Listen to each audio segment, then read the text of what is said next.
Oh, how I love Fridays. Good morning, and another week is done, nearly dusted. Thank you so much for choosing us this morning. It is the AM show. I am Emefa Akosiadeti, and as always, we shall serve you quite right this morning.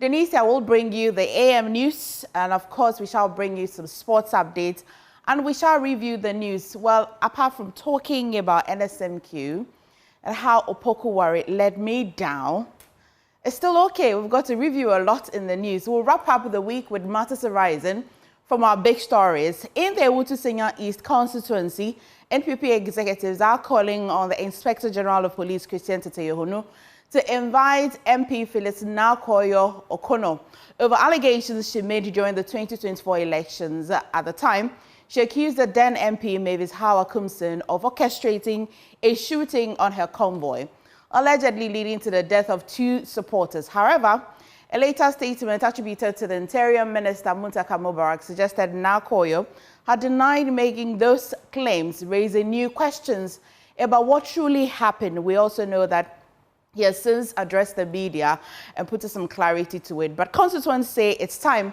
for clarity. Also this morning, 320 people having arrested in a major Ayoko-led cybersecurity sweep in Kumasi, an operation that could have significant implication for fraud networks across the country. So much that we'll turn our attention to the Office of the Special Prosecutor with the latest on the extradition exercise or request involving former Finance Minister Ken Oforiatta, as well as developments concerning former NPA boss Dr. Mustafa Hamid.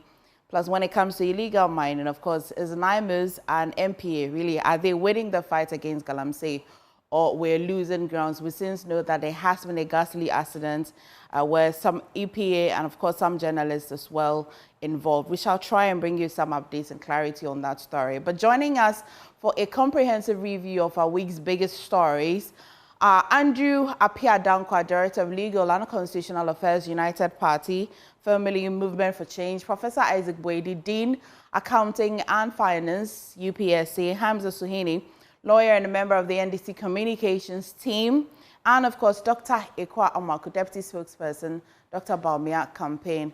We're live on DSTV channel 41 and of course around the world on myjoyonline.com. It's a good Friday.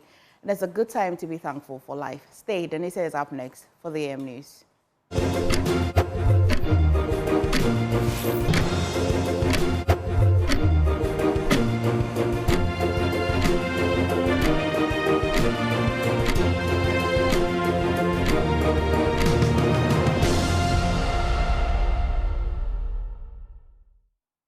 Hello, happy Friday, good morning. Welcome aboard to AM News. My name is Denisia Pomaide. We begin from Parliament because there was a rare occurrence at the Public Accounts Committee sitting on Thursday when member after member took turns to heap praises on management of the Tamale Technical University for its financial discipline. Now, the school was praised for not only swiftly acting on the recommendations, but also turning around the finances of the school from 1.7 to 13 million cedis interest in a year. James Aveji has more in the following report.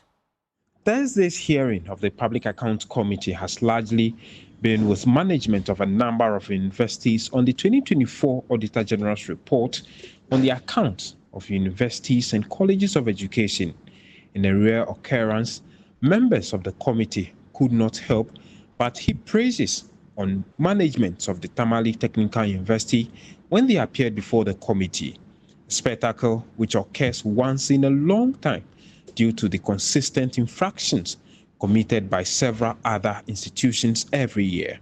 And you moved from a surplus of 1.7 million to a surplus of 13 million. Wow. And you improved so much on your current ratio, where you could cover your short-term liabilities by 2.6 times to 7.6 times. It means you are doing something right, and we ought to support you for you to build on whatever you are doing, and for other universities to also come and study from what you are doing. So I'm impressed with what I have seen. Chairman, I think management of this university have been very prudent, and I have no other further questions. Thank you. Tamale. Commendation. Well done. Thank you. Vice Chancellor of the school, Professor Bashir Imoro Said, spoke to JoyNews about what they've been doing right in the last few months. The Director of Finance will always advise the Vice Chancellor, this one that you have approved, no, it will land us into trouble. So once he shares that advice, I take it in good faith. The registrar does his work as expected.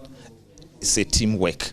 We listen to one another, and then we moved the university. We decided that we have to take the university to another level, and that is exactly what the management is doing. Things, however, returned to normal when other schools took turn before the committee. Koforidua Technical University, for instance, was cited for granting a total of 817,000 Ghana cedis to 6 lecturers who went on study leave but have refused to return and serve their bonds. So initially we've written to all those, there are 6 of them as they are listed here. We've written to all these persons with their indebtedness. And then we've also written to Interpol through CID to reach out to these people so that they are flagged at the various entry points of the country.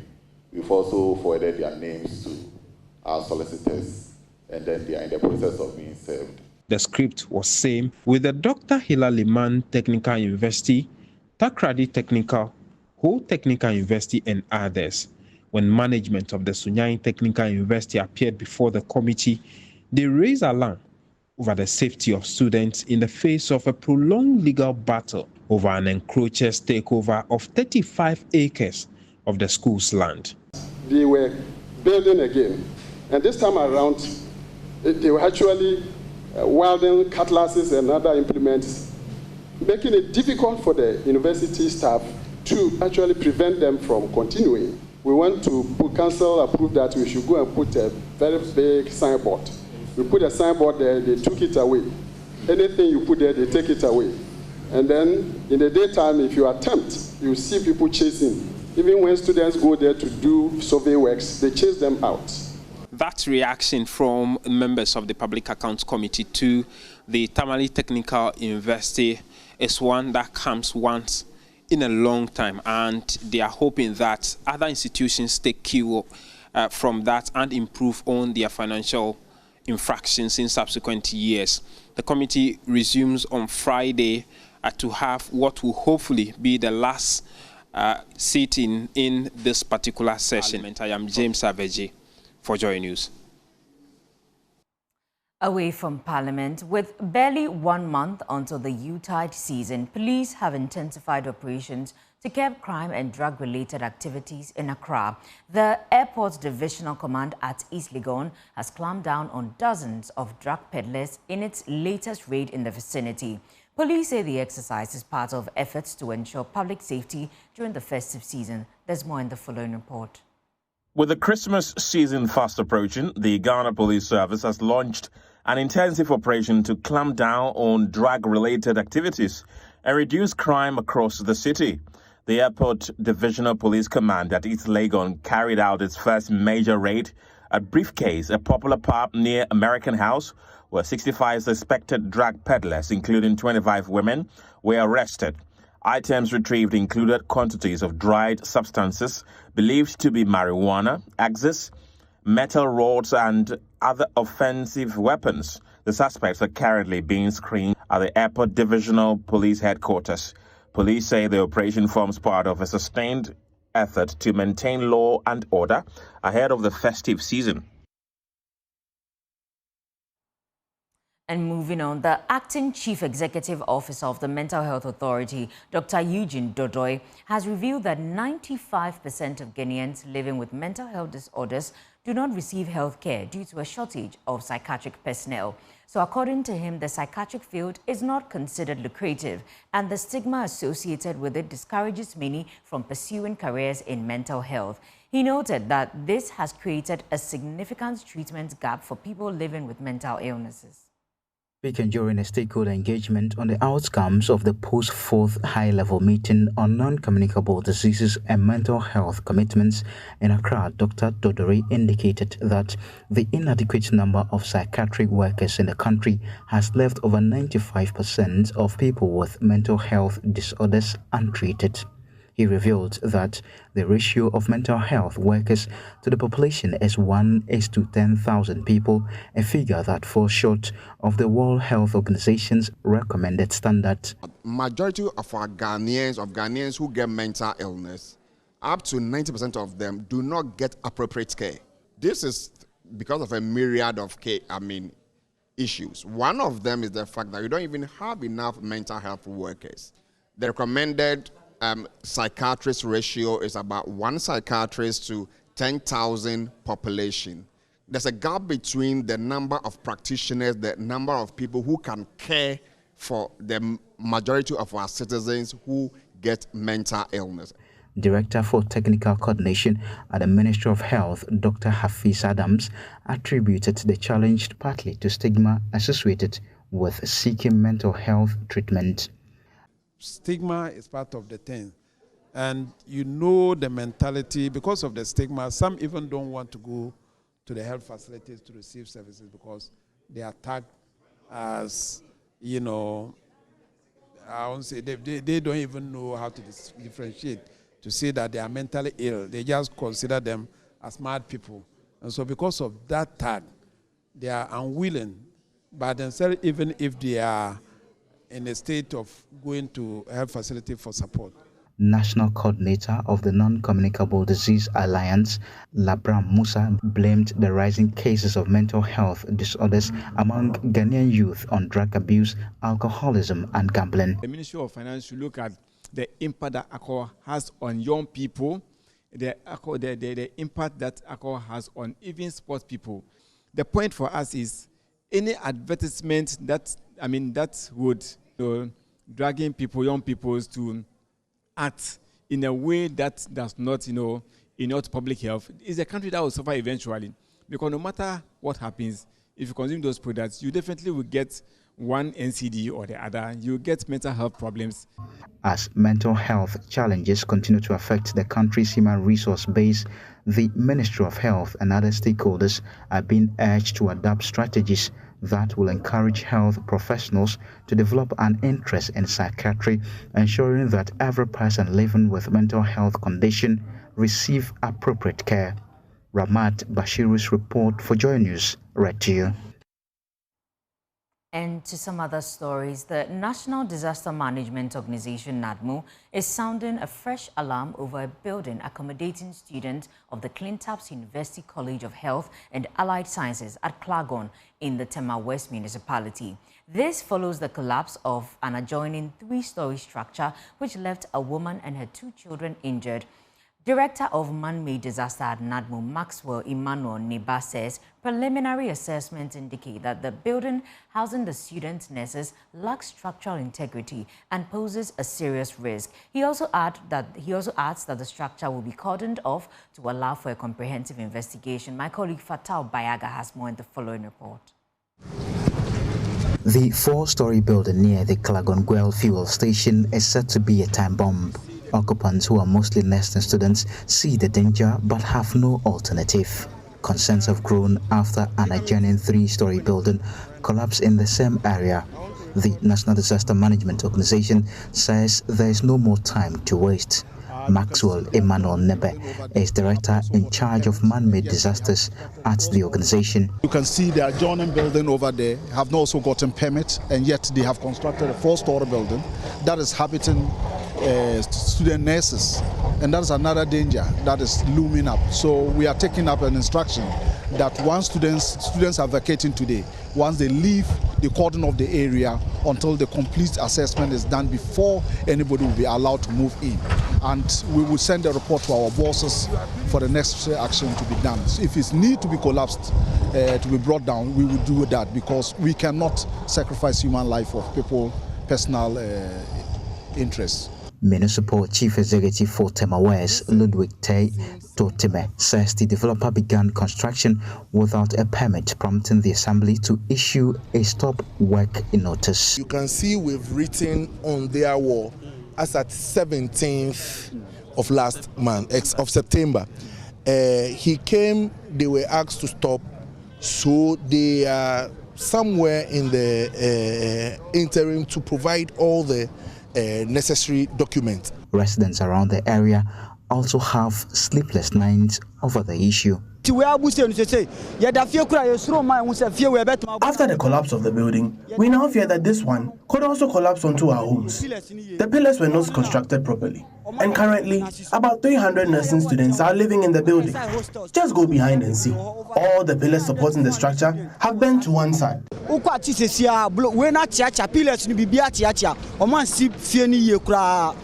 My concern is on this building. This building is not strong at all. Even the pillars are tiny. This it was a small house like our own, and they just built a 4-story building. It doesn't make sense. Many lives are currently on the line if immediate action is not taken by the authorities to address this situation. For JoyNews, Fatao Bayaga, Klagon.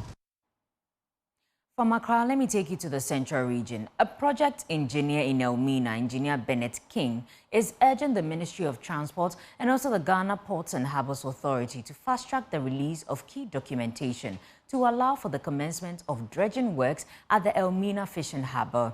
The appeal follows a recent near-tragic incident in which a 28-member crew vessel capsized at the harbour, the sixth of such cases in 3 years. Engineer Kane warns that further delays in the dredging project could endanger more lives and livelihoods in the fishing community.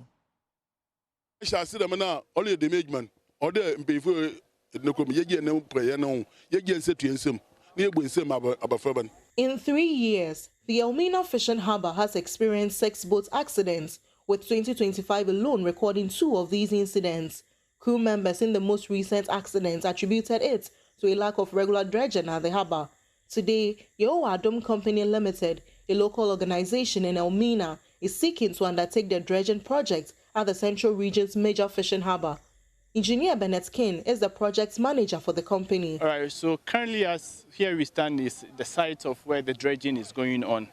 For some couple of time now, the Elmina Fishing Harbour, which was constructed barely 3 years ago, got choked with a lot of sand. That is the nature. We can't stop it, but we can't maintain the harbour.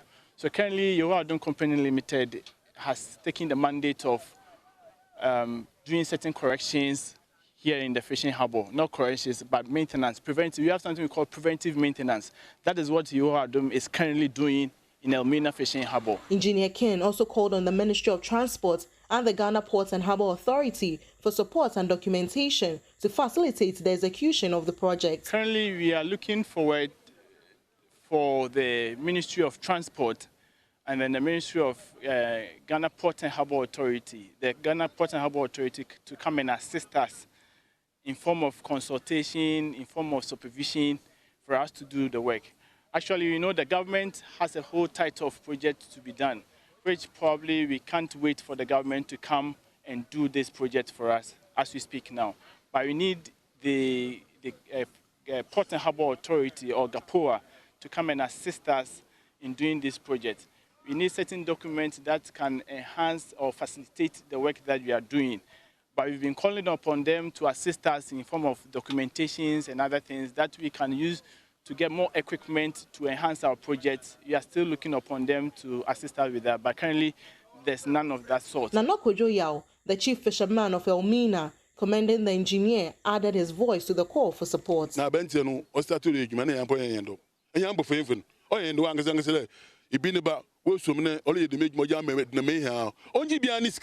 were happy when the engineer began the project, especially that he is undertaking the project without a fee. He should be supported and commended for his goodwill for Elmina. He is sponsoring the project with his own funds. We ask that government help support the engineer, even if it is in the form of fuel, to execute the project. From Elmina, Abigail Lisol Nkrumah reports for JoyNews.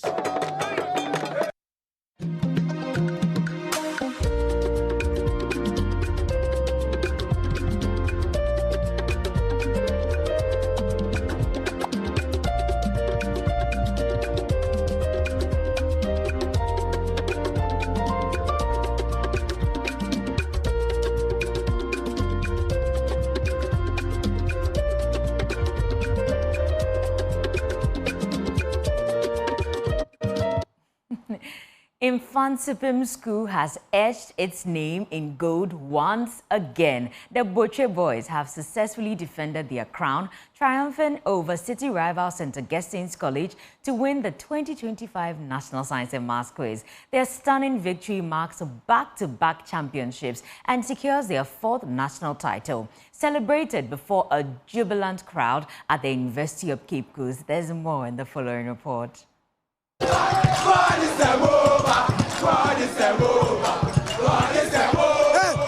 As red and white flags waved proudly and chants of God is a MOBA echoed through the auditorium, the champions lifted the trophy high, smiles wide, hearts full.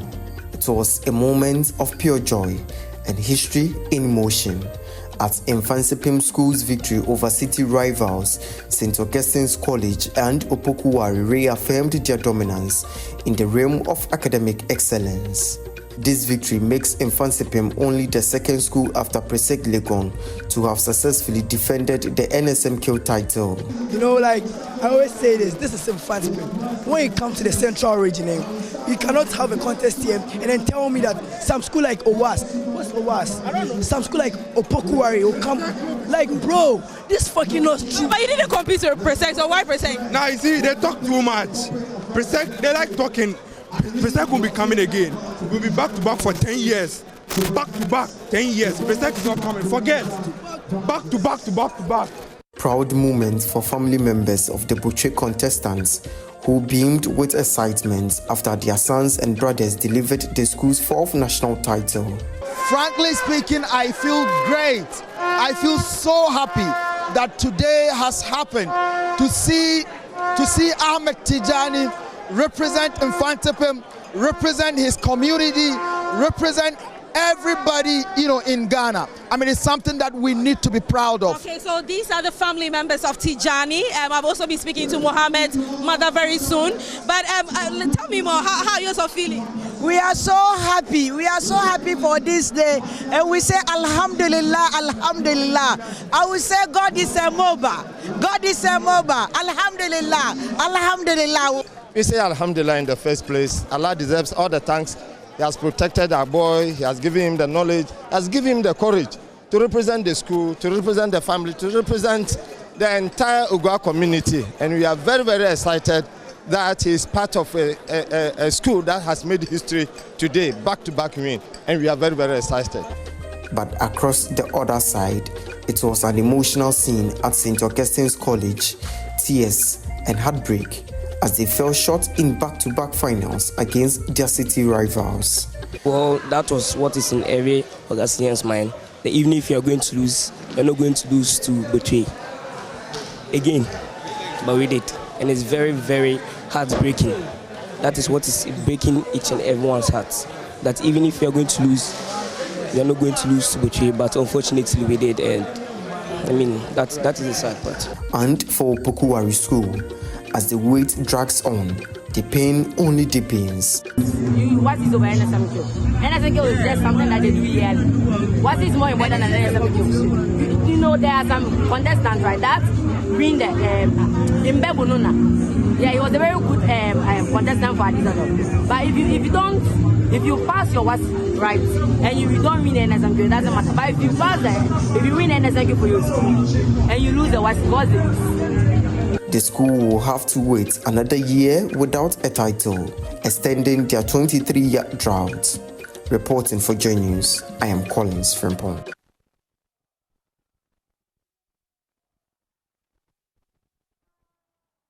Well, big congratulations to the Kotokraba boys. Well, that's it for AM News. Up next is sports. My name is Denise Yapomaije.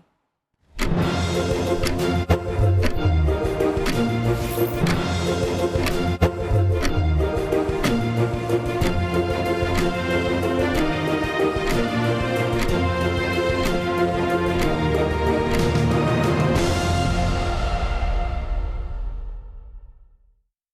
for sports on the AM show. My name is Haruna Mubarak. We start with the Ghana Premier League, and Asante Kotoko are gearing up for the Super Clash with confidence as they head to Accra, of course, to face Hearts of Oak. The Porcupines, they remain unbeaten with 3 wins from 5 matches this season.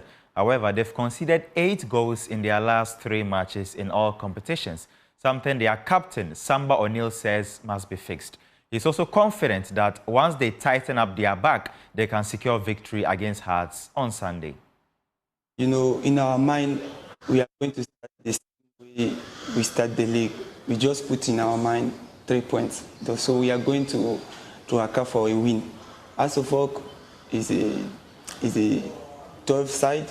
We know that the game is going to be very, very difficult, but in our mind, it's 3 points. So, And if you are to stop conceding, you are the leader at the back. What has been the conversation among you and the other defenders and your colleagues?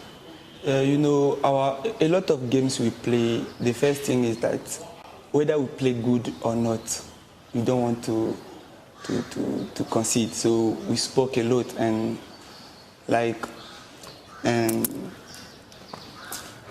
and you guys are determined to keep... Yeah, we are determined to keep our clean sheet. And even last game when we conceded 2 goals, we played very well, but it was very sad because we didn't do our job to keep the pool. Yeah. So next time we will do it very well. Yeah. Now, Dreams FC recorded a 2-0 win over FC Samatex last weekend, their 2nd victory of the season. Despite the result, their head coach Winfred Dorman wasn't entirely pleased with his side's performance. He believes they wasted too many scoring opportunities and must be more clinical in front of goal. Dorman says they'll be working hard on their finishing ahead of their next match against Kerala United. It was a decent performance. The result was appreciated. We scored a goal in the half, but I must be honest that we have plenty to correct. There were moments we had some tests in our hands that we could have created. Chances upon chances, we kept wasting them. And it's something which has been manifesting. The good thing is the team that create chances and have the ability to create it. We could have, and we made this game very, very difficult for us, to be honest, because as soon as we took the lead, we had a decent chance. We came 1v1 appear with the goalkeeper. I don't know what we were trying to achieve. And we recovered the goalkeeper, and the game was over. And we went into the break. We did 1 or 2 adjustments. We lifted their confidence. As our test, to be honest, early in the second half also came to the game. We tested the bar defense, good goalkeeping. And so overall, it's a good performance, good defense, but we still have plenty to go.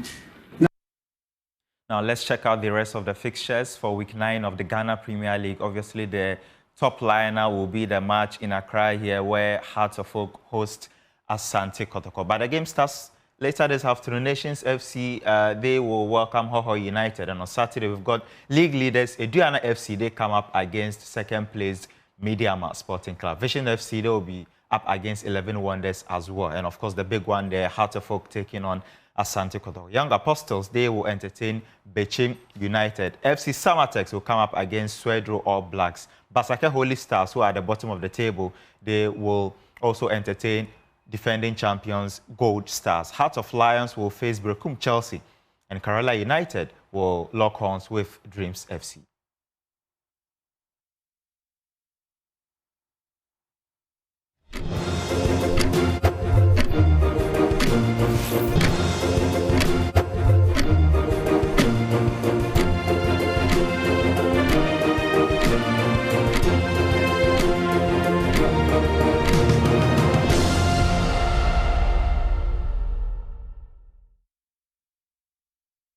Well, good morning once again, and thank you for staying with us. We're starting with a news review, especially Lots of news in our big stories. We shall get on the table, but quickly, let me run you through what's happening in front of the newspapers. I'll start with the Daily Graphic this morning.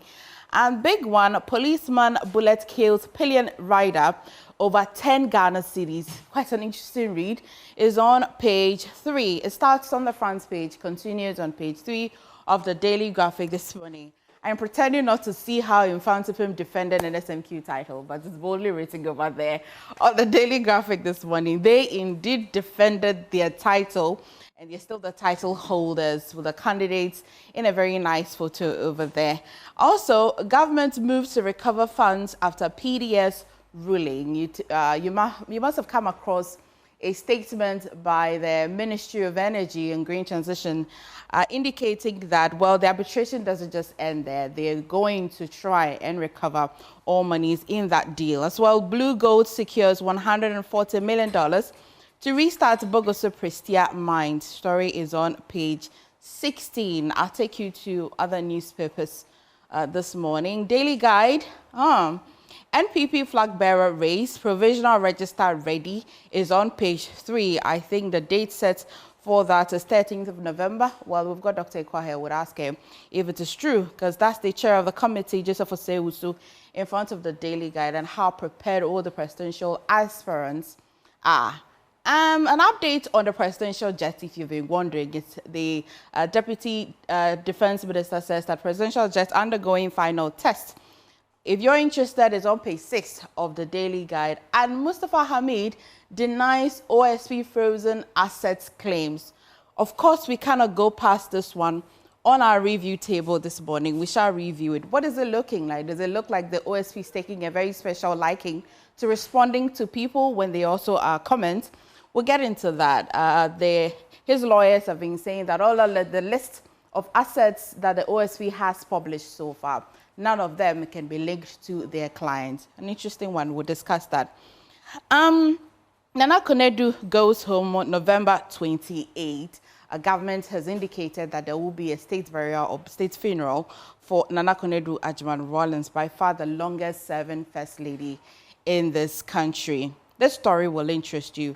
Man, age 26, jailed for 16 years for defiling boy, age 7. This happened at the Cape Coast Circuit Court. He's just 26. He defiled a 7-year-old boy, and he will be serving a jail term of 16 years with hard labor. Details of that story is on page 3 of the Daily Guide. It will be a good time to go to the next paper this morning. The Ghanaian publisher Rona Motors rejects Shraj findings. You recall that the former GRA boss, Dr. Amishadai, had been paid out or pointed out by the Shraj over a certain amount of money, not directly linked to him, but also in terms of some breaches in contractual terms.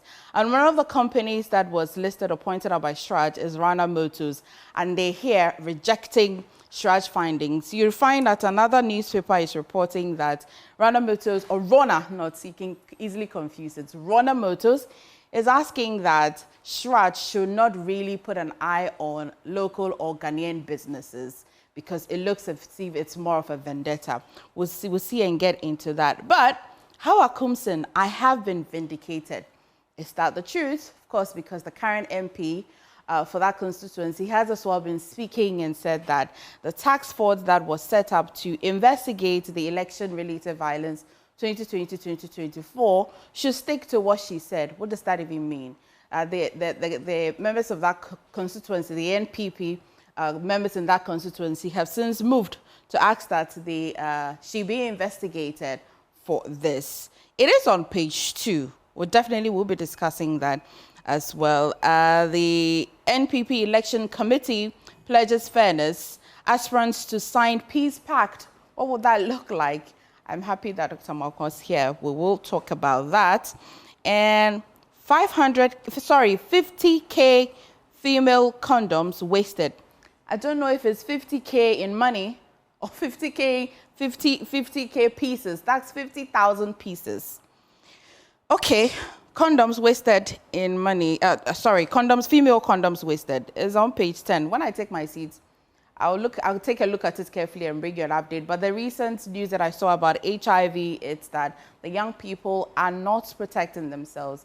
The year has actually even reduced. Very young people engaging in unsafe sex. I don't know if this will be a matter of concern, but we'll look into that. And the Ghanaian publisher is still giving us an update on when Nana Konadu Rawlings' funeral will be held, November 28th. We'll go to another newspaper. Okay, the Daily Gist, who becomes next IGP? 5 names pop up to replace Yohonu. Quite an early in the day to be having such a conversation, but if you're interested, it's on page 3 of the Daily Gist this morning. An NPP ready for 2026 presidential primaries. Full story is on page 3. This one will as well interest you. I was rich before becoming special prosecutor, Kisi Ejabin. I don't know if that is bragging, but it may be a gentle reminder. Yeah. It just may be a gentle reminder. And Rona Motors rejects Shraj report on GRA deal. OSP again in the news with Mustafa Hamid. They didn't trade blows, but they just trade certainty of what they're saying over 100 million Ghana cedis assets Asia. Story is on page 2 of the Daily Gist. And finally, for the Daily Gist, Muntaka nails Kasua MP. Now Hoyer over electoral fracas, clears Hawa Kumsin. I'm not too sure about that. We'll discuss that. That's a promise. We'll bring you the news center. 9 board chairs, others fail to declare assets, is on page 4 of the news center. What does this mean on the asset declaration and the code of conduct that was just, the president actually has signed that code of conduct and said that people in administration should adhere to declaration of their assets. Interested is on page 4 of the news center. Vigilance is best defense against cyber threats. MTN CEO speaking. In Africa must embrace AI transformation margins. Blue Gold secures $140 million. And this is to restart Bogoso Prestia mines. And again, the NPP is in the news about their flag bearership or their flag bearer hopefuls to sign a peace pact. What will that peace pact look like? We'll talk about it, but let's go to the Insight newspaper. Don't try to collapse a diligent, reputable Ghanaian company, Rona Motors to Shraj. Yes, this is the story I was giving you an update on. The case for repatriations, you're interested? Review of Kwesi Pratt's book by Dr. Arthur Kennedy. If you're interested in that book that he authored not long ago, you can grab a copy and read it. But another one says that I can vouch for his leadership. Eastern NPP chair endorses Brian ahead of 2026. And he says that we need a national moral revival. Stories on page 5 of the Insight. I should be wrapping up on the newspapers. I'll take you to My Joy Online. What is the news without My Joy Online? Okay. I expected it by now, you know.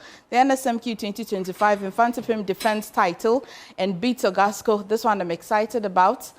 OWAS to claim back to glory, but I don't know. OWAS was quite a disappointment yesterday. It looks like the whole of the country were all in support of OWAS, but it wasn't their day yesterday. Better luck next time. And this is how Iroko arrested 320 people in Kumasi QNet fraud. We'll discuss that one as well on our review table. An update on Ghana's presidential jet faces fresh setback after new faults identified. This is a story I was telling you about a man who defiled a 7-year-old who was going to be serving a 16-year jail term with hard labor. This one is sweet for me. All right, that's it for the headlines. Let's review the news.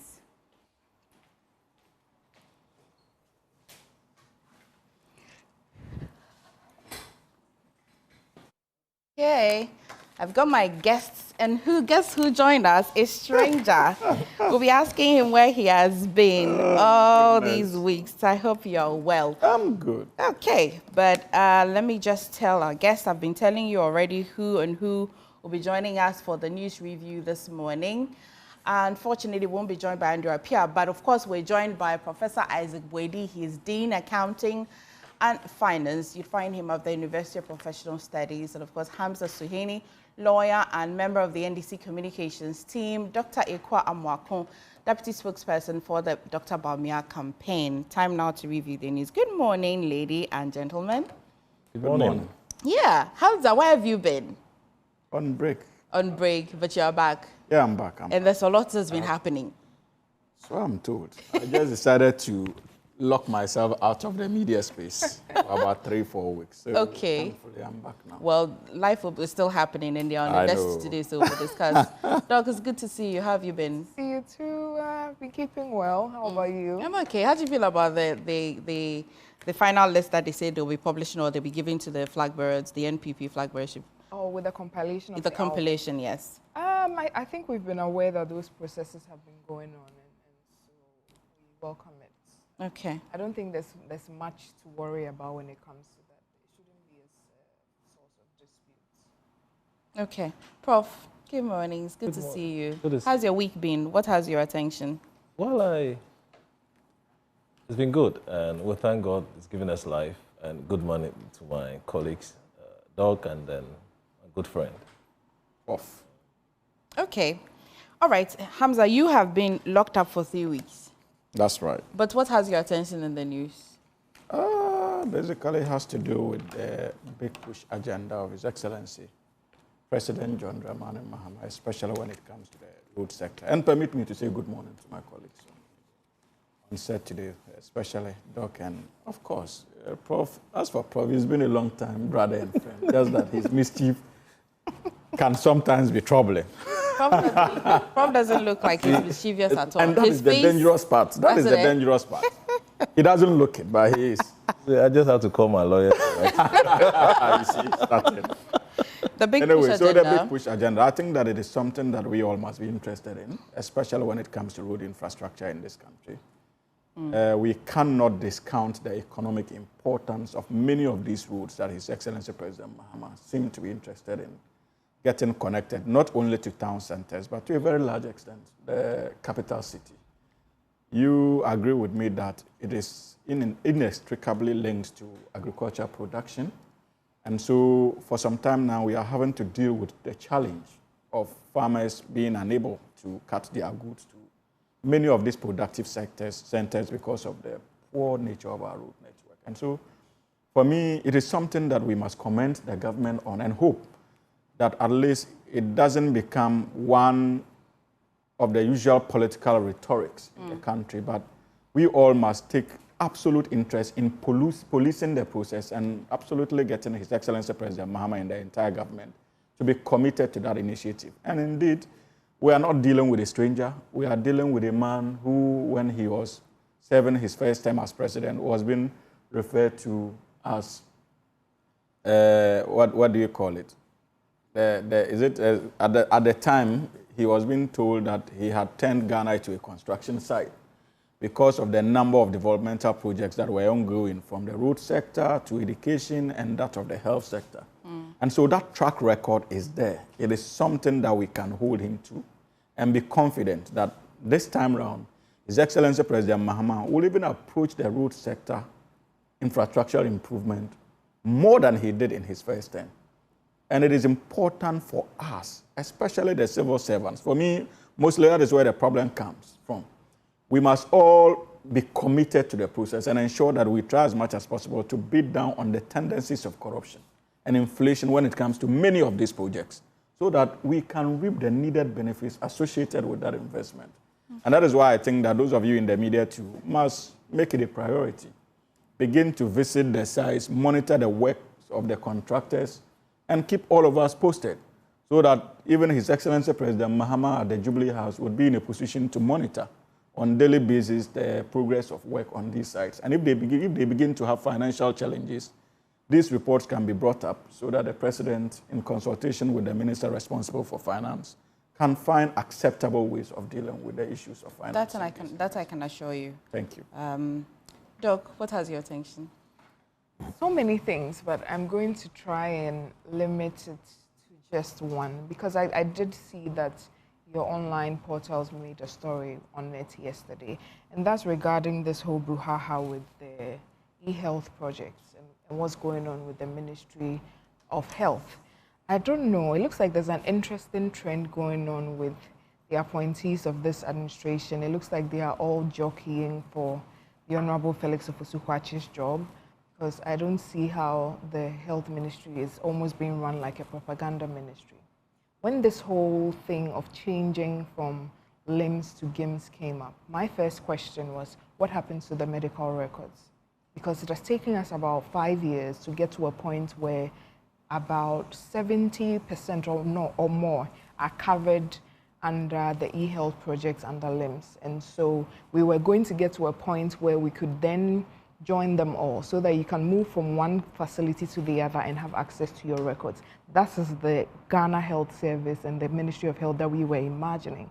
And so to come and then find some very petty reasons to cancel the contracts, and now I'm really beginning to think that the Honourable Minister probably has an interest in this cancelling. Why?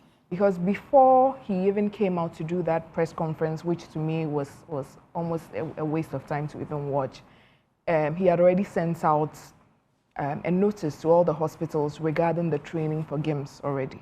So it looks like this is there was a pre-planned thing by the Honourable Minister. There were a few challenges with the system actually in some like hospitals, which I think we actually reported here. And for 2 weeks it wasn't working because the ministry was not ceding to their side of the contracts. They weren't fulfilling their contract terms. And so LHIMS withdrew their support. The contract had ended in December. So 2020. They were still using it. So is the Minister of Health trying to tell us that he was going to allow that vacuum? This is the health records of our patients. It has everything. It's even integrated into the billing for NHIS. So it's no joke. It's nothing that you should play petty politics with, try to use it as a means to embarrass the previous administration, only when you're just trying to change the provider of the service. As I was saying, MFM. I mean, it's what's on your mind, but I just want to probe it a little bit, because for LHIMS, I thought that it was signed under this particular government in 2016. And so why would the same government want to that's the interesting question. That's the same question which asked the Honourable Minister. Because as I was saying, even before he came out to do that press conference, which most of the reasons he gave for the cancellation or the change in the service provider to me do not hold water. Even before he came out, he had already sent out a circular to most of the hospitals telling them that a new service provider was coming. And back to my main question, the important thing is to maintain the standards of healthcare we are trying to create in this country. So if you are changing a service provider now, what happens to the medical records? And I did see that your journalist went around and it was one of the major questions on most of the minds of the doctors. What happens to the 5 years worth of medical records that we've collected on the LHIMS system? I don't speak for LHIMS, but we had an interview with them here. And my understanding is that it says that for whatever medical records, every hospital had their records with them. And so, I mean, granted, how do you access the server if you don't have access to their software? That's the problem that the hospitals are facing right now, that your reporters went and did a story on. Because you cannot access whatever information has been kept there without their systems. You can't access it without reaching some sort of agreement with them for whoever the new provider is. So basically, you get onto the new system, GHIMS, you log in and it's tabula rasa, it's absolutely blank. Then are we now starting afresh trying to recover all the 5 years worth of medical records that we've lost? Are we now going to ask them, when you came here last week, what medication did we write? Is it yellow and blue? Are we going back to that system? I hear apparently now they are writing in exercise books. And my question is, was all of this necessary just to change the provider? It's beginning to look very fishy to me, and I hope he can bring his attention I'll note it here to rectify that problem. I'll note it, and Hamza, when I come to your problem, yes. Okay, I'll note it. Have you landed so that, okay. Prof, what has your attention? Yeah. As a Ghanaian, you wake up in the morning, you have a lot of things on your mind. But I think it's on full security strategy of this country. And I don't know, for so many years, I have not seen a strategy, the country that we have in terms of full security. Last month, I saw something on online, graphic online, and that report reported that farmers are stuck with unsold rice, whilst National Buffer Stock Company is yet to purchase the surplus. And there was a report also this month by Ecofin Agency, a credible source. In fact, when I read the first story reported by Graphic Online, I added a dose of doubt to that statement until I chanced on this story by ECOFIN. ECOFIN reveals that Ghana, we are stuck with about 200,000 tons of rice, whilst male rice imports has seen a surge of about 77% from 2021 to 2025. You know, when we have such a record, it undermines the strive for self-sufficiency when it comes to food-related matters. Why it is important to us, and that's for conversation, we know that excessive importation of same products that in any day you can get in our country threatens food security strategy. It also it don't help agric jobs, those youth in job. I mean agric. If you have a country depending so much on increasing your bill frequently on the same product that ordinarily you can get in Ghana here, you know, it distorts the local value chain. And that is what I'm sure this administration must take care, ensure that we have a blueprint for food security strategy of this country. I've not seen one before. Okay. If we talk about security, yes, the normal security we know, but one has to do with food. What will come to your mind is buffer stock. But that could not be a strategy the country must have. We should have more of such strategies if we are to enhance our food security and the value chain. Yeah. Okay. So I know that for grain gluts, we've been talking about this all week. In fact, the Rice Farmers Association have just launched a campaign saying that, well, eat local rice campaign. Okay. We've just launched it. But I want to ask, is the Ghana rice delicious? It's a question a lot of people have been asking. Oh, it is. It is, huh? It is. I bought one a few days ago, and I've been buying. In fact, I've stopped using the male rice that we import for some time now.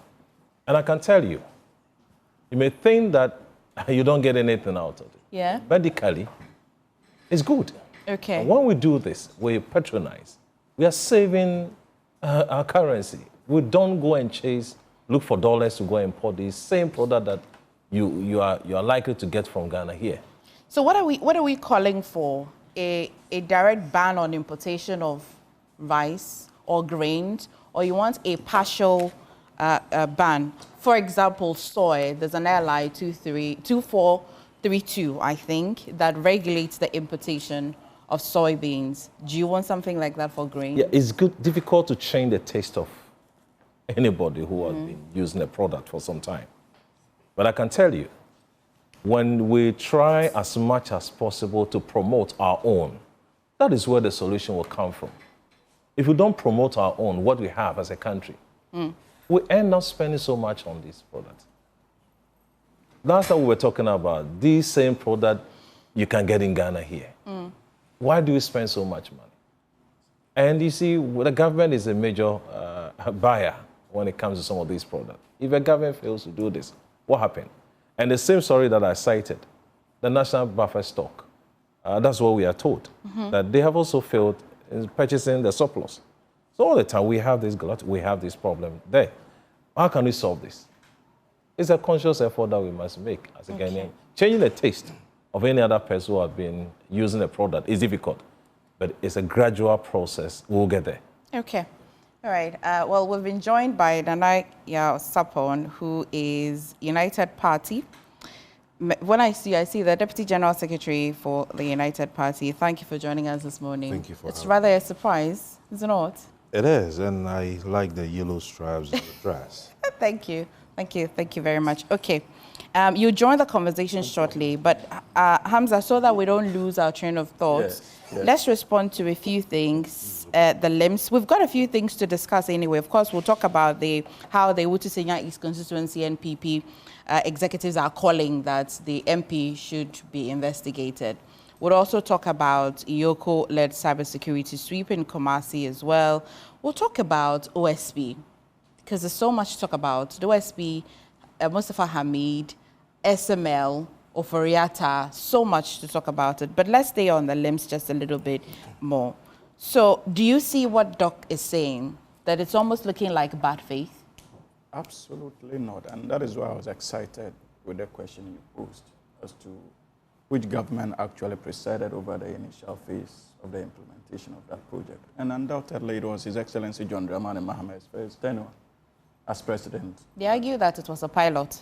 It doesn't matter, but the most important thing is that the processes and the engagement of that particular company, that is Lightwave, started under His Excellency President John Dramani Mahama. And you see, when my sister started her presentation, she sought to question the motive of the minister responsible for health and even proceeded to attempt to downplay the significance of accountability as far as democratic governance is concerned. And I'm therefore not surprised that even in the last 8 years, the NPP demonstrated that they were averse to issues of accountability, and they are still doing so, even in opposition. And that is dangerous, because there were many issues that were calling on them, not just the NDC, but even those of you in the media. For answers, they simply decided not to. Now you have a regime that prides or that places premium on the importance of issues of accountability. And you claim, your assertion is that they are competing with the minister responsible for government communications to take his position, when the very platform that the minister responsible for health brought our attention to these issues was one organized by the minister responsible for government communications. No, the Government Accountability Series, MFA. That was the platform that was created. And it is an important platform for ministers to tell the good people of this country what they are doing in their various sectors.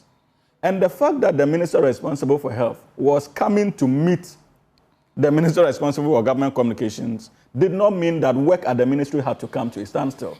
So it is incorrect to assert that indeed, because he was coming to engage the press, he initiated certain actions and used that platform to justify those actions. Absolutely not.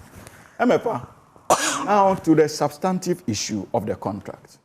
Like you indicated, the pilot program was under His Excellency President Mahama, and I think they did about 23 hospitals or so in the central region.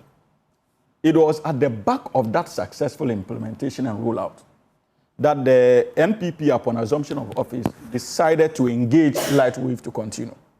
Now, for whatever reasons that we are being told, there were timelines for the implementation of that particular project. Or, if you like, the contract had a duration. It was supposed to end in 2022. That didn't happen. The government extended the contract for another year. Yet still, Lightwave was still unable to meet their contractual obligations within that extension period. Then the government proceeded to give them another year of extension that expired in December 2024. Okay. Even with that additional extension, Lightwave was still unable to meet their contractual obligations. Unfortunately, there were attempts by the current Minister of Health to engage them to understand their challenges and difficulties associated with the holistic implementation of the project. It was quite clear that the CEO or the brain behind it was at a point unwilling to engage and decided rather to use that particular platform to hold government to ransom. That was why the first report came that hospitals were having problems, because he was the only provider. He just went behind the scenes and decided to switch off the whole platform because he still has control. The nature of the contractual arrangement that the MPP had with him, he still had the backroom control. So even our hospital administrators do not have access to that backroom control. So if the guy is excited or sad, he can simply decide to sit in America because that's where he's based and switch off the platform and get the whole of Ghana to be in a state of confusion. But they've been explaining that they were unable to afford personnel to be manning the service for them because the government was owing them. That is not accurate. Even the former Minister of Health, Okoboy, is on record to have said that their own assessments of payments and audit of payments made to them, they came to the realization that they had paid them in excess of what they were due. That was not denied by Lightwave. This is not an NDC government official saying so. It is the minister, a former minister of health under the NPP regime. He made that open confession. And so, if you look at the contractual nature of the whole arrangement, if there are any questions to be answered, it has to do with former government appointees who were associated with the deal and who actually got us a deal to the extent that we were unable to have access to the backroom controls mechanisms of that particular software. Okay, I'm staying with you a little longer because I just want some answers. While I acknowledge accountability, I also have a question on if it's not broken, why fix it? Why not salvage the situation? Don't you want to break it up completely? It is broken because an audit has also revealed, MFA, that many of the technical requirements that the contract required Lightwave to have provided, for which reason the billing was calculated around, they actually failed to meet those contractual technical requirements. So, for example, maybe you need a software that can sustain in excess of 1 million records. And in the process, they bill you for that software and only ended up giving you 500. So an eventual audit revealed that what we had was inferior in a way. That's one aspect. Secondly, you will not entertain a situation where any private company seeks to take the country for granted, especially our health delivery architecture. And for me, I have always argued that it was even wrong in the first place for us to be dealing with one company in that sector. Because anytime you are having that banter with a company, there's the tendency for the company to begin to interfere with the processes and make it quite difficult. But are you impressed with the way? Are you impressed with the transfer mode?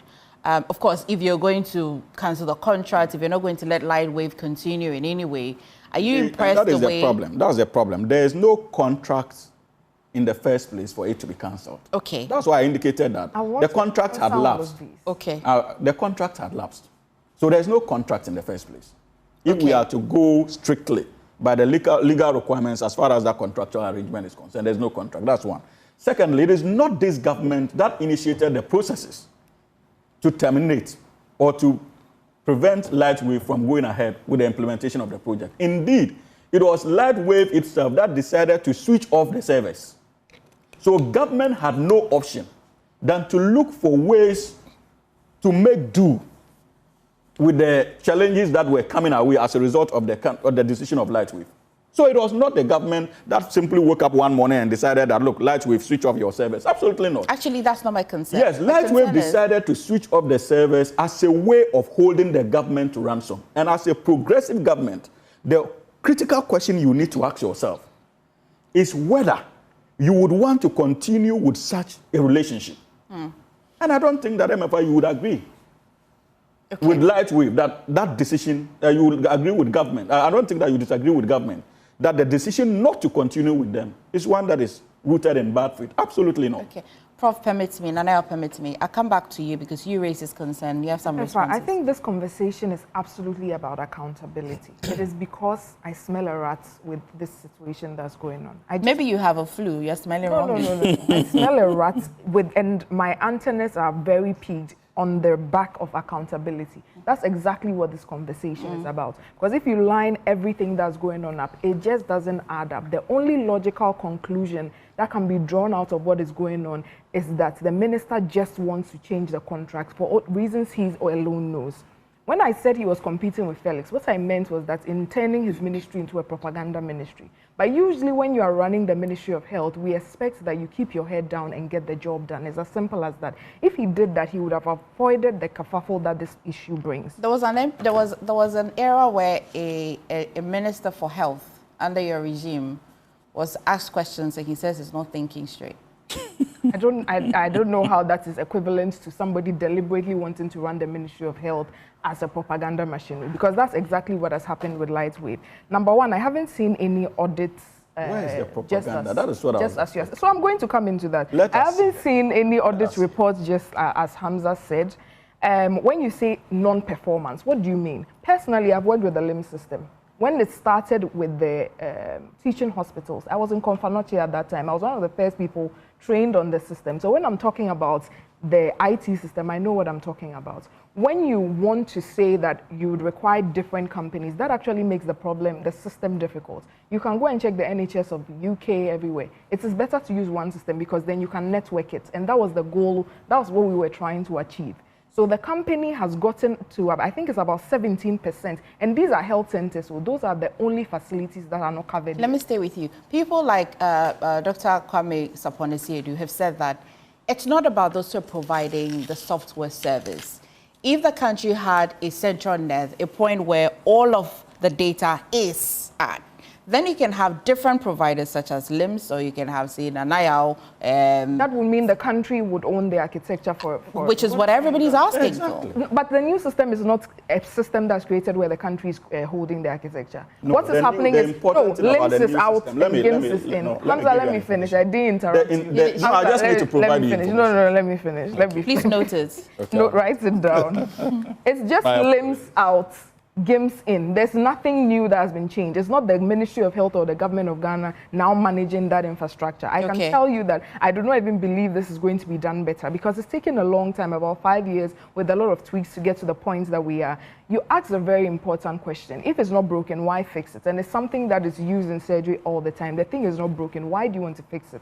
It's only about 17% of facilities in this country under Ministry of Health that are not covered under LHIMS.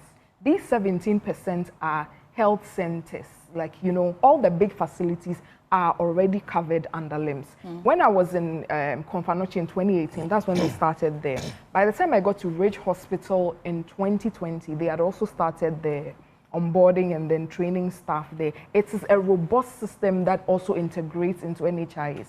What it was doing was also reducing the amount of rejected claims we were having from NHIA, because before you are able to finish with that patient and save and send it off, it will ensure that whatever diagnosis you are putting in matches what NHIS requires. So the amount of rejected claims we were having even reduced. So what is the basis, what was the main reason why the minister is changing this contract? He tried to allege a lot of financial malfeasance. The same way he's going to GHIMS, and for whatever reason he's changing the system, it will also be audited because, as I said, I smell a rat with this. There's no logical reason for changing it. The easiest thing to have done if you are not satisfied with some of the way the contract is being executed, isn't the easiest thing to negotiate with them? But instead of now creating a system where our health records are in limbo. Right now, when you go to the hospital, when you go to Ridge, Konfanoche, Kolebu right now, they do not have your health records. Which is a problem, Hamza. That's what medication were you given last week? They are writing in exercise books, all because the minister wants to change from one. She's passionate about this because she's a doctor. She's experienced the system. Yes. Okay, and this is our final submission on this. First of all, it is not accurate that the terms of the contractual arrangement with LHIMS is going to be same with GHIMS. The most important thing about this particular initiative is that government of Ghana is going to have control when it comes to back-end room control mechanism of that particular software. And that is a significant improvement. Which then allows, would it allow other companies to provide? Eventually would pave the way for that other companies to come into that particular space. So that for the sake of our own control mechanisms as far as that particular enclave is concerned, it is important. Again, Doc, the reality is that nobody is downplaying the importance of such a system when it comes to healthcare delivery. Indeed, it is because the NDC government appreciated the importance of that particular system. That is why we piloted it in the first place and decided to engage Lightwave. Possibly at the time we had reached that conclusion, you and your party were miles away from the importance of such a software. So the NDC, or the government on this platform will not take any lectures about the importance of that particular platform because that is settled. That was the reason why we engaged Lightwave in the first place. You were not the first government to engage them. We did. The contention is not about the importance or otherwise of it. The contention is about the contents of the contractual arrangement you reached with them and how that is in conformity with our own legal architecture as a country. And most importantly, how that is tied to the sovereignty of our republic and health delivery in particular. These are the critical issues you are not responding to. And that is why you are on and on about propaganda and all the issues associated with propaganda. Is it not a fact that an audit commissioned by the NPP administration discovered that they were paid more? So that's what I dispute. There's a technical committee, according to your own former Minister of Health, Dr. Okoboy, and the video can be pulled out on YouTube. There's a technical committee that was supposed to be meeting almost every week or so to evaluate the performance of LHIMS in terms of that delivery. And subsequently, they discovered that overpayments at, I think, in excess of about $10 million was made out of the $77 million that LHIMS was paid. And quite apart from that, an internal audit also discovered that in terms of what they claimed that they were going to provide, upon which the, what do we call it, the computations for payments were made, they provided less in terms of 17% less. You see, I haven't seen this audit report. They've disputed. Well, you said that I shouldn't. Just let me laugh. Please, no. Let me laugh. The minister was ranting on health. You said you don't. So he knows both of you have had your time. No, but let me. Both of you have had your time. No, I have just one question for the minister. I will interrupt. He was ranting on this on health, so he knows about this. That's relevant. That's a very. I'll let that question pass. What has changed, right? He was ranking on health. He knows about this thing from inception to. So are you going to? What has changed? I want him here to land on the question because I like the question. The point I am making is that now the honorable minister is minister responsible for health. And remember, one of the reasons why they hate him so much is because of the kind of advocacy he played when they were in power as minister responsible for health. And you see, it's an important factor that eventually will contextualize this whole agreement. The NDC has no interest, if it is not that of the national interest, in deciding to end their contractual arrangement with LHIMS. Do you know the face behind that company? And the association of that CEO with members of this Mahama administration? Do you know? And these are some of the background checks you need to do. We are not talking about a stranger. So if there's anybody that should be interested in protecting the CEO of LHIMS, it should be the National Democratic Congress. What we are doing. But because we are concerned, please, of our health. Because we are protecting the sanctity of our health systems and reverence to our own laid down rules as a republic, and most importantly, the ability to control our internal mechanisms to ensure that we deliver health in an acceptable manner. That is why we are willing to sacrifice the CEO and that company. If they were doing the right thing, it would have been in the interest of this government to protect him. Okay. Because he's a known face. Prof and Nanaya, they've been quiet. And so if there's any political propaganda associated with this unfortunate development, that is also another manifestation of the many bad policy decisions of the SY regime. Then it is the decision to enter into that problematic contract. And that is the reason why you should not be talking about propaganda. What is the problem? Both of you know your triggers and you use it very well. Okay, anything that's wrong with the life. So if you are claiming propaganda, if she's claiming propaganda, I would want to see what she's referring to. My question but because they are averse to issues of accountability, in her mind and in the mind of the NPP, any engagement with the media is one rooted in propaganda and trying to take away the job of the minister responsible for communication. I'm coming I think that you people must begin to respect the people of the issues of accountability. I want to hear your comments. And Prof, when I come to you, let's do the math. What's really the cost? I know you wouldn't have the full data and give me specifics, but would it really be expensive? Which one is more affordable? To let Lightwave continue so they finish the remaining of the contract, or to really, well, Hamza says that there's no contract at all. Which one is worth? Which one is, for a finance person, what would you have advised? But Nana, what's your comments? Okay, thank you very much. And good morning to my colleagues and senior colleague. I think I've been very quiet. And so to start on, I would say they should also observe some level of quietness when I'm speaking. Interestingly, let's start off with the fact that health data is very important when it comes to patients' data or the facility data, when it comes to the finances, whatsoever it is. It is very important because it is one way you would be able to monitor and also know the kind of citizens and people that you have in your country. the statisticians and the finance people always need this kind of data to draw their policies and programs. And so nobody can downplay the importance of this kind of data. And I am on record to have said that I am not against private sector, but there are some programs and policies that I think that it should not in any way be handled by the private person. Now, why do I say this? I see health data as a data of national security. And just as we would not want to play with our issues of security, we don't have to play with that kind of data we have. And I compared that to the data we had with the Electoral Commission. And I said that it was very important that we control our own data when it comes to electoral services. Why? Because that is the only data that we use in determining who leads this country. And we cannot allow a private man to control such kind of data. Emefa, what led to us going in for Lightwave? What were the problems in the health sector that led to us going in for that program or that policy whatsoever it is? To be on the records, I did my national service in a small town close to Sunyani called Apisim. And I did my national service with Apisim Health Center. I was in the claims office, all these health centers, and they have a particular office that is supposed to be linked to the accounts office that was in charge. I don't know if it's still the same. I was in charge of the health, insurance, claims, and all of that. There were issues.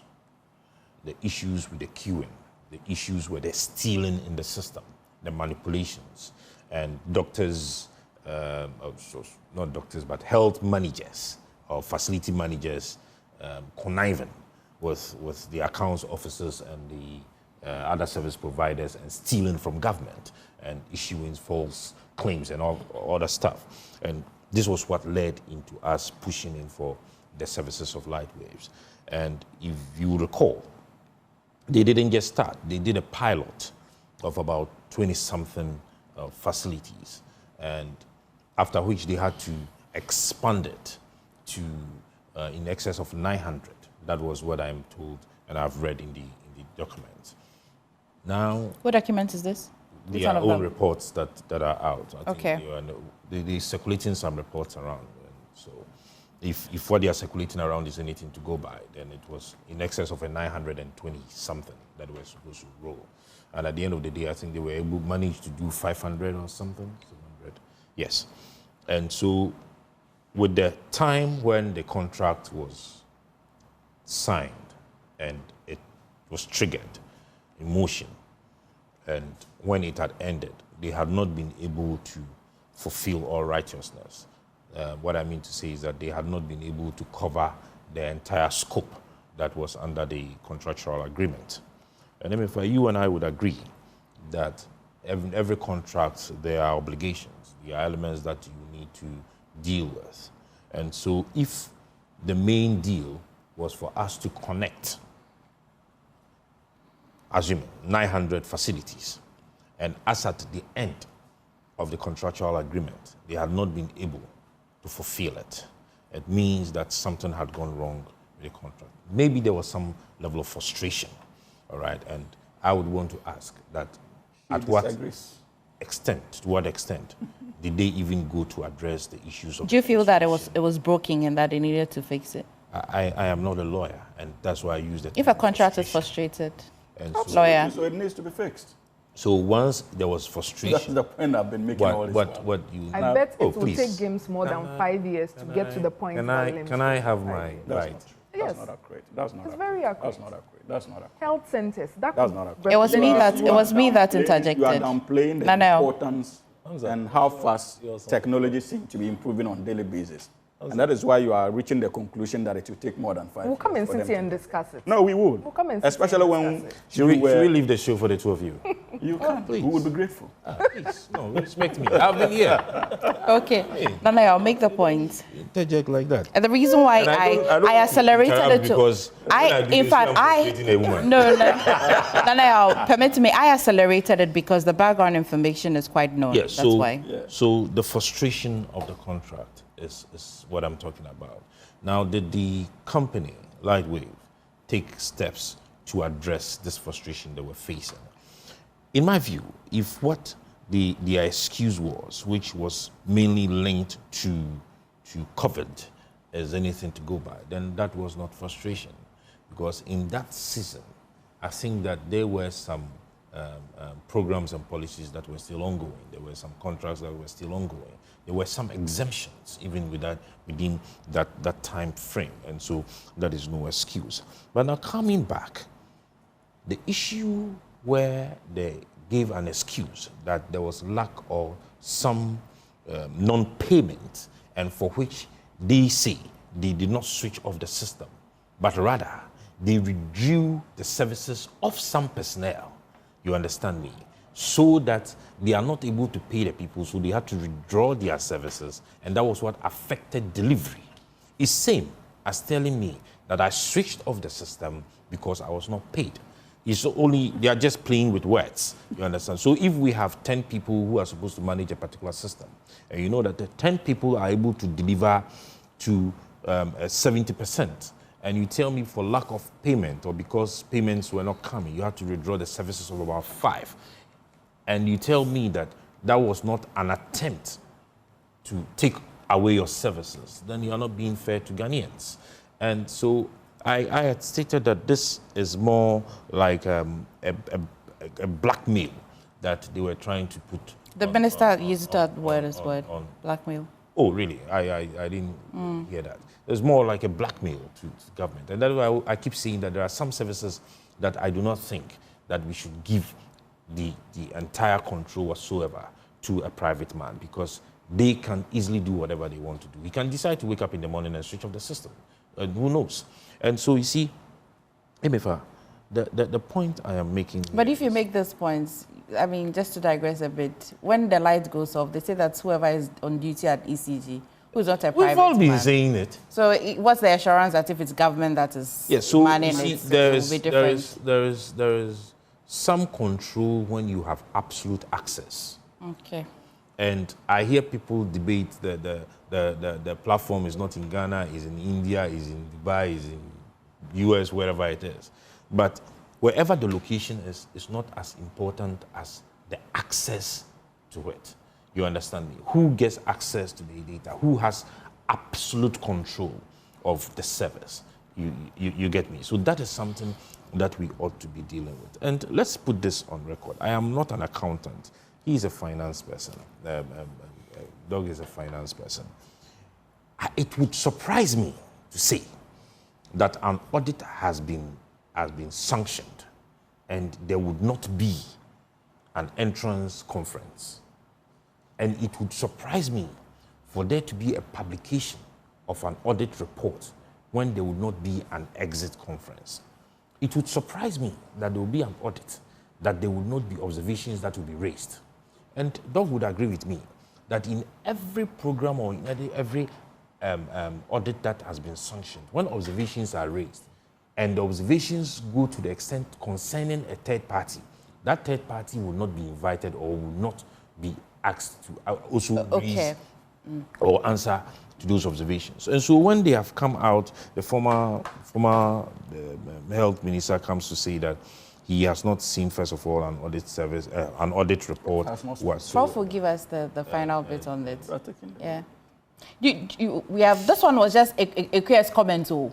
Do you know that? Yeah, exactly. It wasn't tabled to discuss, yes, actually. So what I mean to say and to conclude on is that you are still going to when an audit is sanctioned, it also depends on who is involved. Audit reports are not published for public consumption.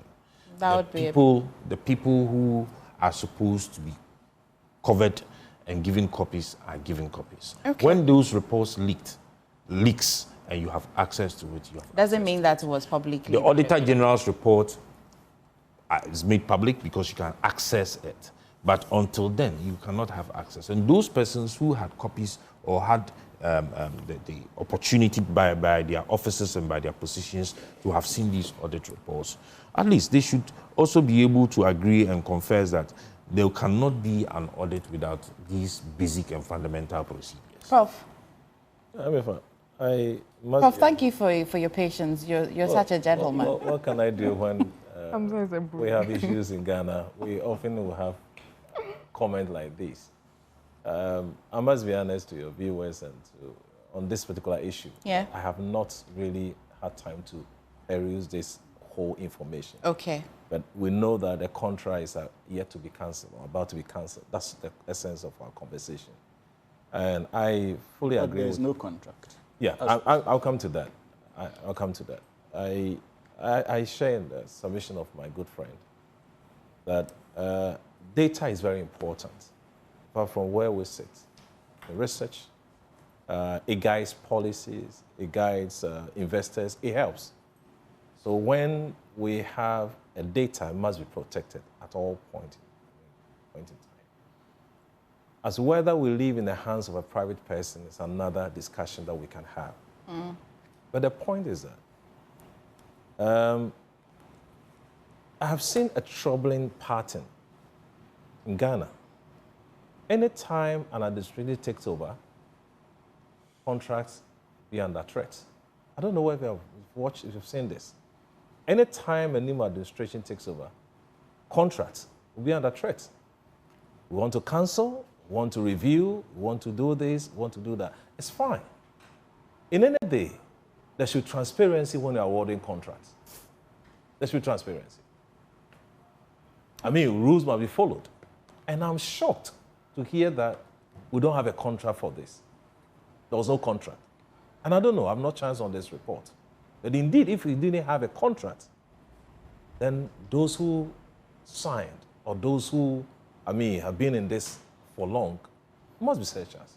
No, it's in But there was supposed to be a contract. It's not as if I'm coming. They signed the contract. Just to give you information, they signed a contract. Because you say you are not familiar with it. They signed a contract, actually, but the contract was supposed to end within a certain time frame. The contract ended? In fact, that's what I'm saying. It's supposed to end within a certain time frame. During the transition, which has ended. So if the contractual date has ended, tentatively you don't have a contract. Both parties decided that no contract. No, but I think your viewers so heard you what clearly. The problem was. That there was no contract. So he it's was good. trying to be mischievous. Yeah, if you want to clarify, that's fine. You have a. No, I'm just providing information. I told you, remember that in my submission that it was supposed to lapse in 2022.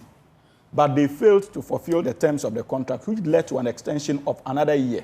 Okay. Then another year's extension, which has also lapsed. So in terms of law and as far as the legal ambit of it is concerned, there's no contractual. I am worried about the frequency of this cancellation of that contract. Okay. 11 months in administration, I can tell the number of companies or contracts that are under threat.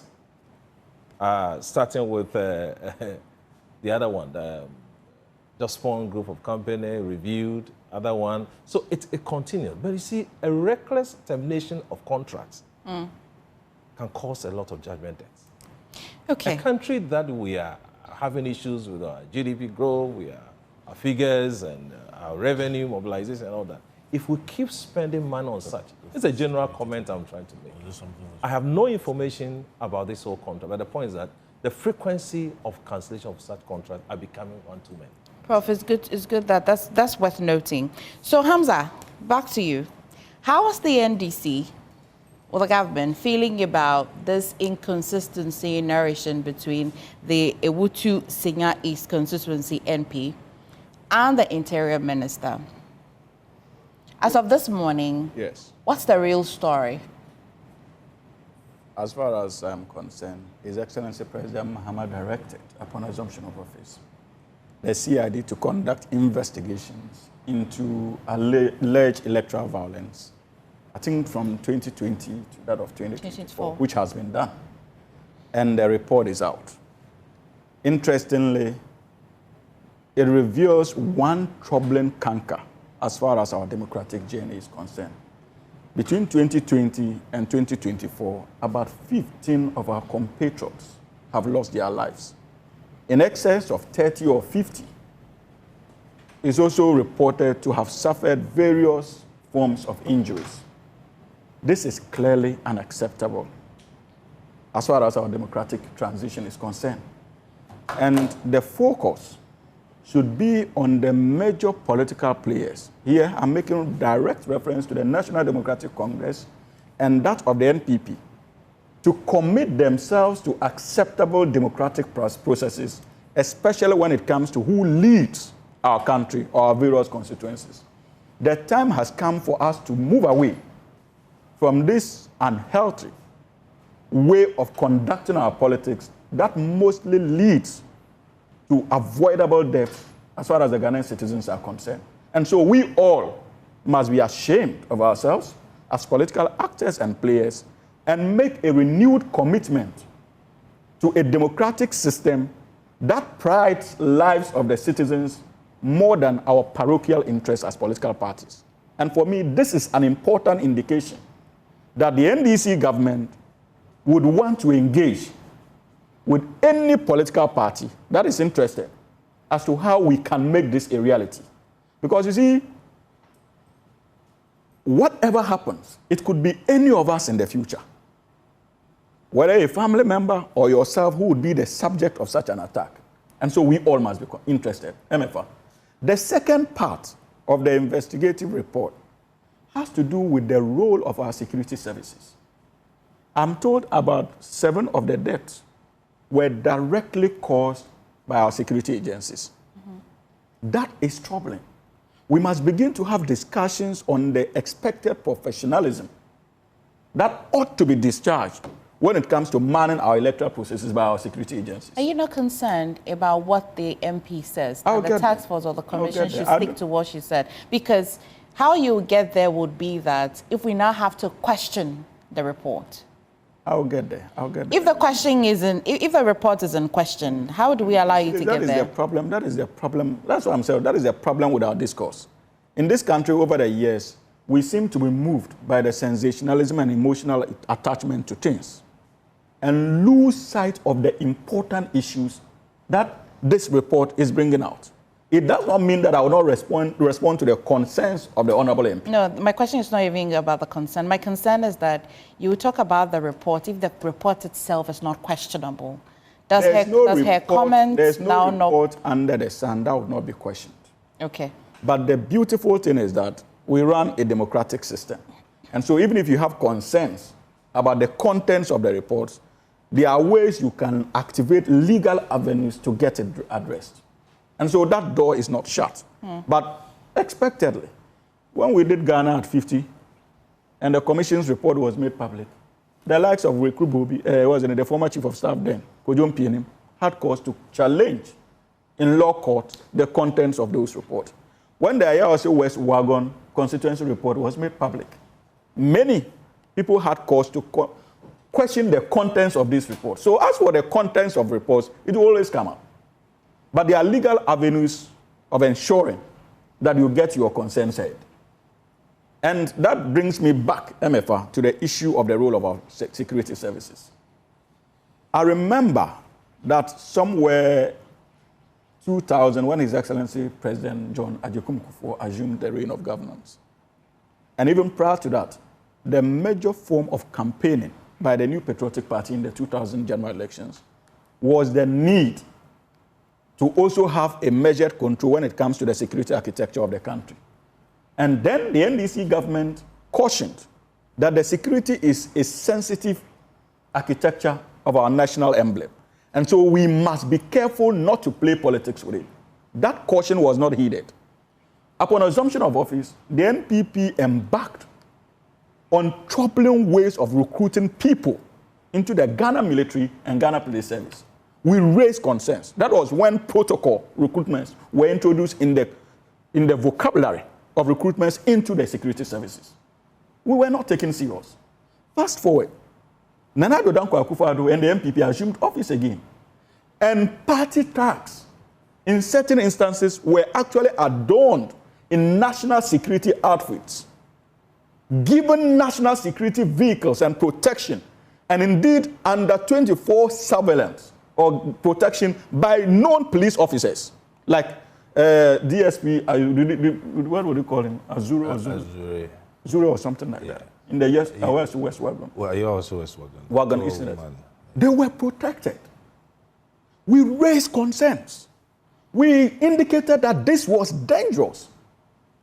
The concerns of the NDC was not heeded to. And civil society. Are you therefore surprised that eventually we recorded the number of deaths and injuries we recorded in 2020 and 2024? Many of these security guys that were recruited in the last 8 years, you stop them and it is difficult for them to even express themselves as far as understanding of the security roles that they have been mandated to do is concerned.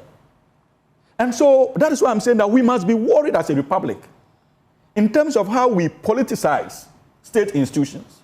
In terms and of parties protecting, that engage in it, we must point them out. In terms of Again, protecting it, you have just mentioned now that somebody to the issue of the Honorable MP Emefa, I have listened to her. The report says that indeed the allegations that the Hawa Kumsen fired gunshots could not be substantiated. She claims that the report cannot be accurate and that she still stands by the allegations that she made. Well, that is the beautiful thing about an NDC government. If this report was rooted in partisanship and petty politics, I am sure that the report would have suggested that her allegations against Hawa Kumsen was grounded. But that tells you the sincerity of the man at the helm of affairs and the commitment of this government to ensuring that Ghanaians are treated equally, irrespective of their partisan affiliations. So, as it stands now, an official investigation has revealed that our own Honorable MP made false claims against the Honorable Hawa Yakubu Kumsen. That is the official position.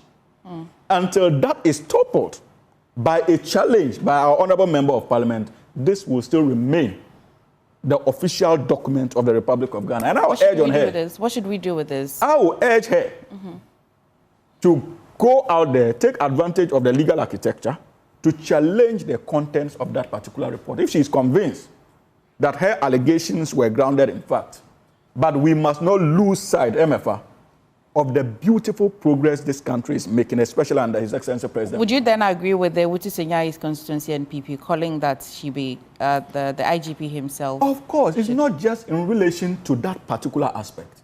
If what the official investigations they have revealed is true, then it is not enough to proceed on the basis of just compensating the victims. I don't think that that was the only rationale behind the conduct of that investigation. Yeah. The state must be interested in finding out those who perpetuated such mayhem in the 2020 and 2024 elections and the political operatives who gave these directives for them to carry out.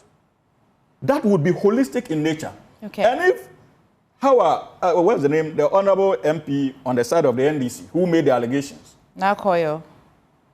She is a citizen of the Republic of Ghana. She is amenable to the laws of the country. If she is one of those who needs to answer questions, she should be made to answer questions. And this government will not run away from that. Remember that even just 2-3 days ago, the MP for ICTF North, yes, with the speed of light, has already been arraigned before the law courts of the country. That has never happened. Bail of peanuts. That never happened in the last 8 years of the MPP regime. That tells you a commitment and progress that we have never experienced in our body politics. It'll be a good time to His Excellency John Drama and the working NDC government that understands that this country... You're giving your vote of thanks already. I thought you give the vote of thanks at the end of fidelity to the rule of law and not just our petty partisans. See, when he talks about commitment, it's like Hamza just likes to be blind to everything that happened in the past 8 years that was good. And I understand. It's why he's so good at what he does. But we are all here. The women's organizer of MPP, Kejimfua, she had her excavator seized and bent in the fight against Galamsey. Your MP he started a riot.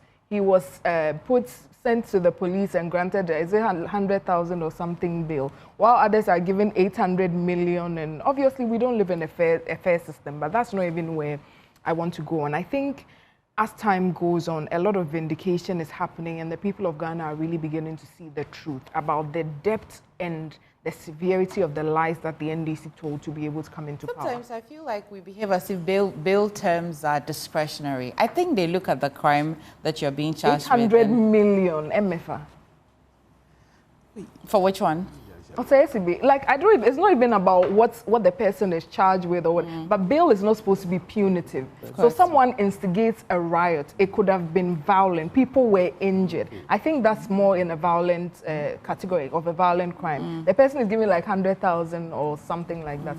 Someone is alleged to have stolen a certain amount.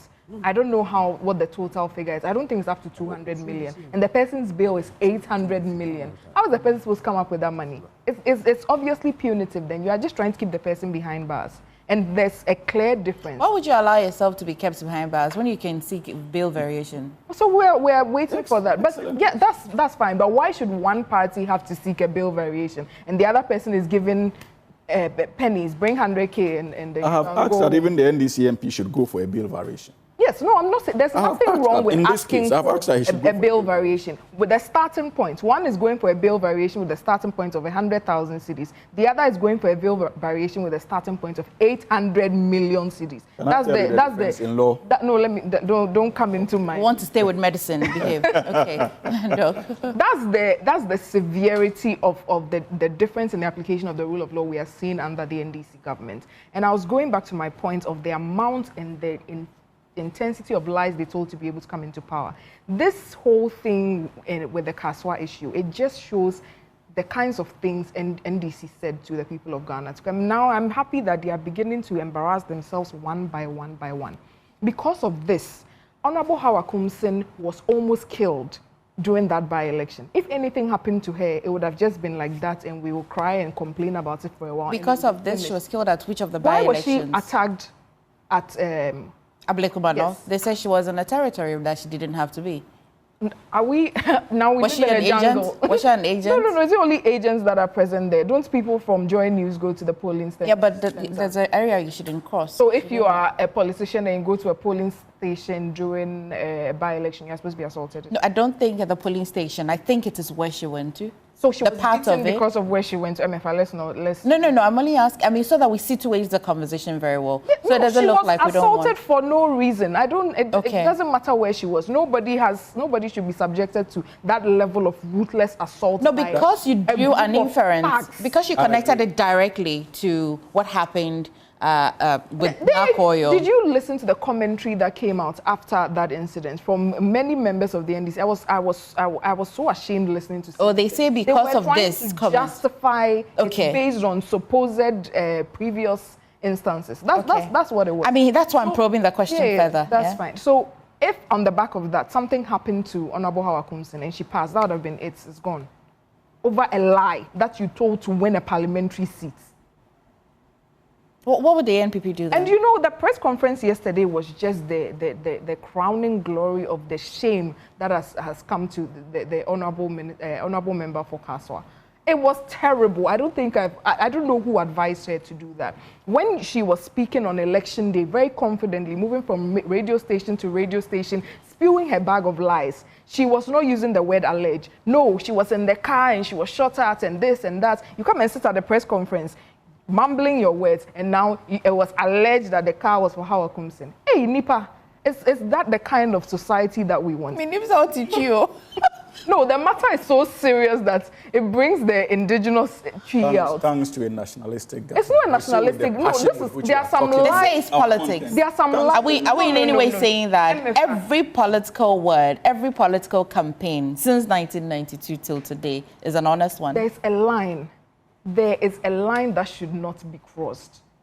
The allegations who decides this line? No, I think it's just humanity, moral line that human beings should cross. Hamza couldn't even talk about the substance of that matter because it disgusts him, and that's what makes him, you know, a good enough politician. Okay, just that he's lost on the other side. Hamza, you just got a flower this morning.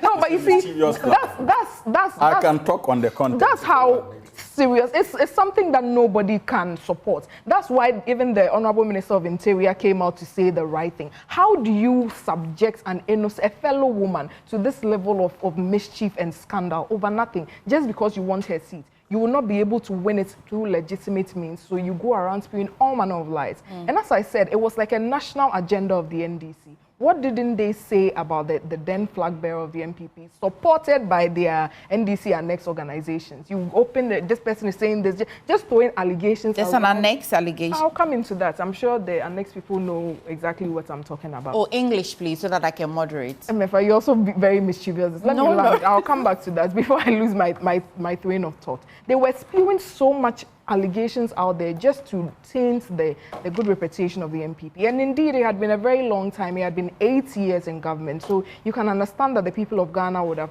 reached a certain point of sort of being tired with the MPP. So it was easy to stoke those sentiments. But the level to which they took it, that's how come right now they are confused, as Sugalam said. They don't know which of the AI tools they are using to solve it. It was one of the many lies they told Ghanaians. They sold this picture that... Why does this come to you as a surprise? Whilst I do not condone any form of violence at all, it makes me want to go back to 2016 elections. We heard words. There were words that were thrown about.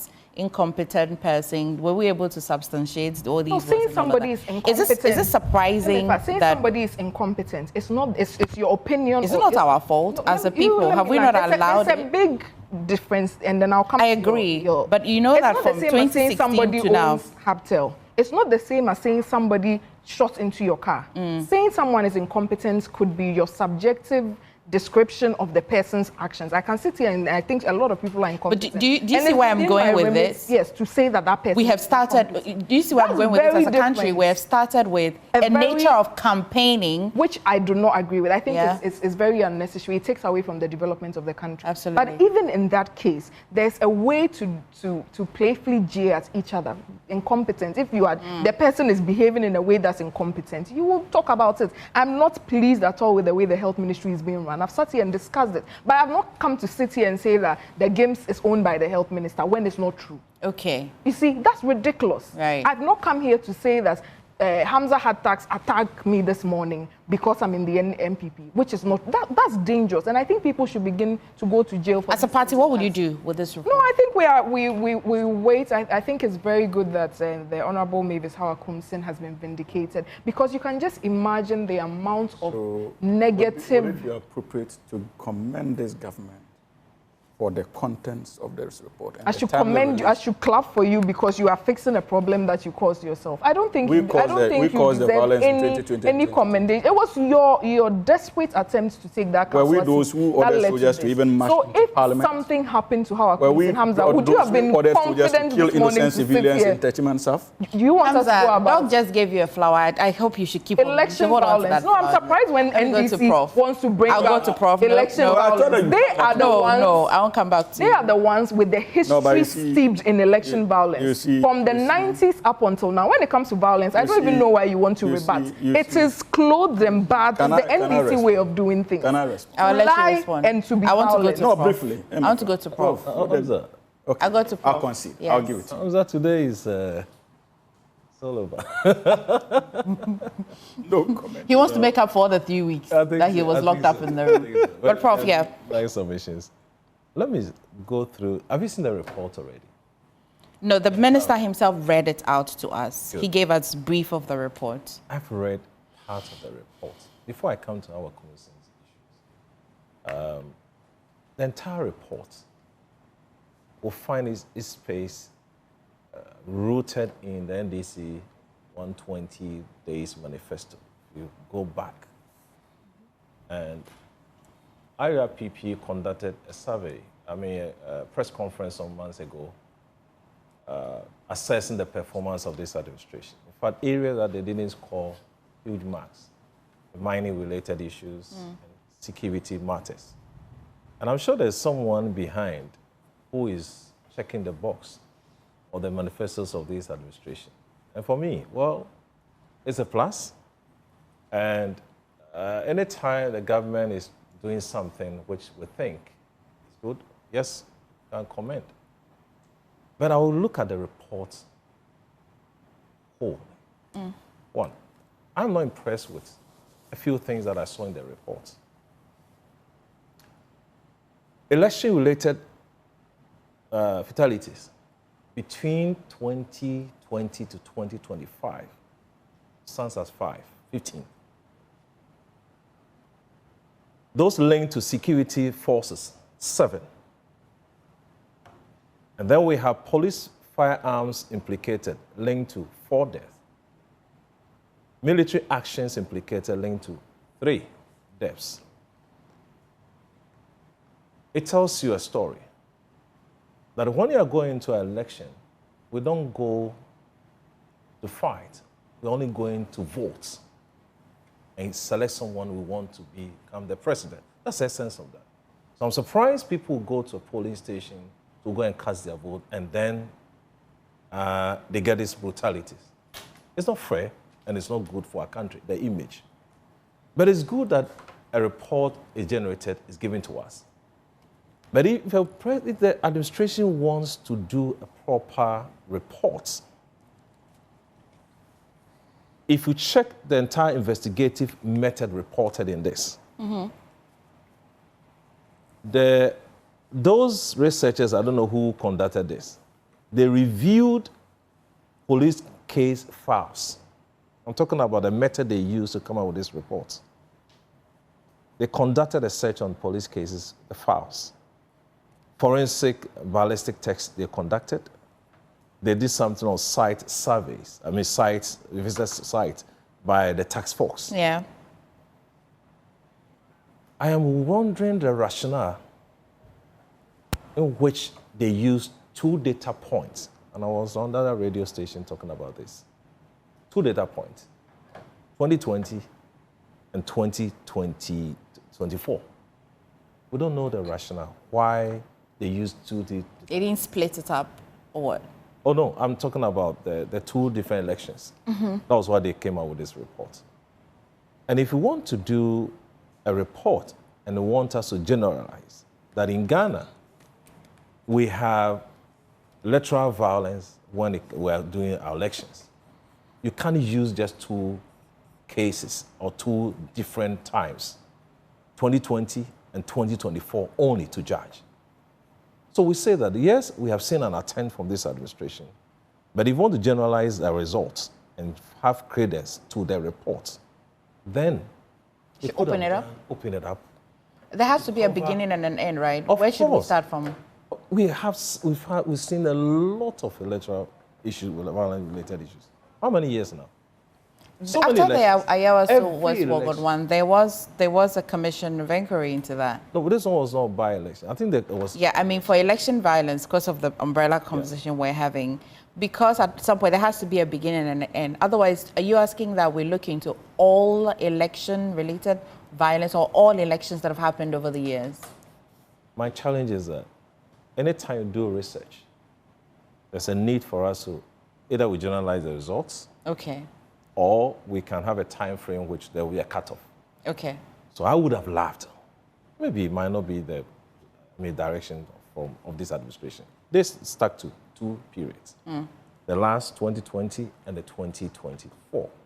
That could be the method that they use. But I would have loved going beyond the period so that we can have a conversation on this. But if you use 2, we've been having by-election violence more than the general elections. I don't know. Yeah. A lot of times. Let's come back to this whole issue. Our concern. We have been told it's vindicated. I'm sure we should start a conversation where our political actors will be refrained. I mean, we should be restricted from framing tensions, tensions in the country. If this woman had passed on when she was beaten at Iowa, the recent election. Ablekuma North. And the issues were linked to what happened during his constituency, his area. And today, she may be vindicated from what the report states. I didn't write that report. It is time for us to have a conversation. Our political actors must be framed from some of these allegations. When there's an issue in this country, look at the way we carry the issue. Look at the way we discuss issues on set. But we go into the matters. you realize that, no, that's not the picture. But then, it would have caused a lot of damage to other people. So we should watch this, please. Watch some of this in what we say, our actions. Very important. And for me, if this administration were to get another opportunity, they shouldn't stick to this, the two data points. It won't help. Okay. Anel, let me hear you. Yeah. Thank you, Mefa. I just want some clarity. Because is this shooting incident different from what happened in 2020 at the Step to Christ Registration Center by Howard Kumsen? Are you talking about the footage on the screen now? No, the shooting incident that happened. You know, there was one that happened that's said to have happened in Step to Christ Registration Center in Kaswa, where it happened in 2020 that the police discontinued. For this particular one, the minister said for the 2024 elections. So this one is 2024 elections, It's different from that one. Yeah. So it means that there are still some shooting incidences that have not been dealt with when it comes to What's the question? Generally, okay. Yeah, of This course. report focused on 2020 and 2024. And my question is, there was a shooting incident that happened at the registration center called Step. For this particular one that's related to Nakoyo and this particular this one. Yes, this particular one. particular also happened in 2020. But so let's move on. It means that there's still some shooting incidences that have not been dealt with. Let us put that one on record. But MFA. Yeah. This look is. Proceed. But after reading some portions of the report, one thing that I concluded on was the fact that we as a country still have a lot of work to do when it comes to voters' education and what I would call the civic education in regards to the responsibilities of citizens when it comes to elections and when it comes to campaigns. And because, see, in a small country like ours, we shouldn't be having these numbers of violent incidences happening. And it is something that the Electoral Commission needs to work on. I had the opportunity, per the role I played in the 2024 elections, to have attended a couple of security meetings when they had called the 13 candidates who had filed and had been approved by the Electoral Commission. One question that I kept asking that I never had a response to had to do with the reason why we would have our security men hold weapons in our voting centers. And I remember after one of the meetings, one of the security gentlemen walked to me and said that if I have been at a violent polling station before, I won't ask such a question. So I believe that we need more education on these matters. And our security men would need to build capacity. I have always said that our men in uniform, when you compare them to other African countries, MFA, they are top notch, if my English is right. We have very good men in terms of security, but they still would need some level of capacity building. And not just the capacity building, we should also be looking at the procedures and the processes we go through when we are recruiting, because it is the bottom-up approach. You will notice that during these election activities and campaign activities, there are the very lower level security men that they deploy into the fields. And so if during recruitments we do not take our time for them to go through the proper procedure, and we just do recruitments based on partisan politics and regional balances and whatsoever we call it, at the end of the day, we would be paying for the mistakes we did during the foundation. Do you think Howard Kumsen has been vindicated? You have. That is why I asked a very fundamental question, because I will not be able to vindicate her if if we would still have one outstanding that has not been cleared. Okay, but I mean, if you're charged with two offences or We are two talking allegations. about electoral violence. We are talking about shooting incidents. We are talking about a security report. The minister was quite specific with this particular one. That's why I liked where Dr. came from. He said that the two electoral cycles were used, 2020, 2024. And I pose a question. There was a shooting incident that happened in 2020, step to Christ Registration Center. All right, which charges were dropped? I still do not know why the charges were dropped and how the police let go. I agree with you. I am asking. If you have two offences, two issues leveled against you, the consequences for the two definitely will be bigger, right? But they're saying that one of them, this is the official stand by the minister, per the report. If I you finish, convinced? You would understand where I'm coming from. Okay. And so we need to be able to put that in perspective when we are recruiting our security. On the other hand, I have said that when some of these cases come up, you understand, it is always a test of our legal fairness to the persons who are involved. I do not know the legal procedures when it comes to the fact that somebody misleads an investigation or somebody blows up a false alarm. And I do not know what is involved when a complainant or somebody who is a complainant in a criminal procedure decides not to further give evidence or decide not to talk or decides to say that, oh, they are grobbing anonymity or political propaganda. I do not know what is involved in that. I think the lawyers would have to do that. And if there is a need or on going on legal terms, there is a need for us to question further. What's her name? The Nakoyo. Then of course we would have to further interrogate why such a false alarm was blown. You understand me? Because I remember and I recall very well one defense minister. I've forgotten his name. I don't know if he's still alive. I think he shot himself. He shot his own windscreen. I don't know if you recall that. Kumbo. What year is this? Actually.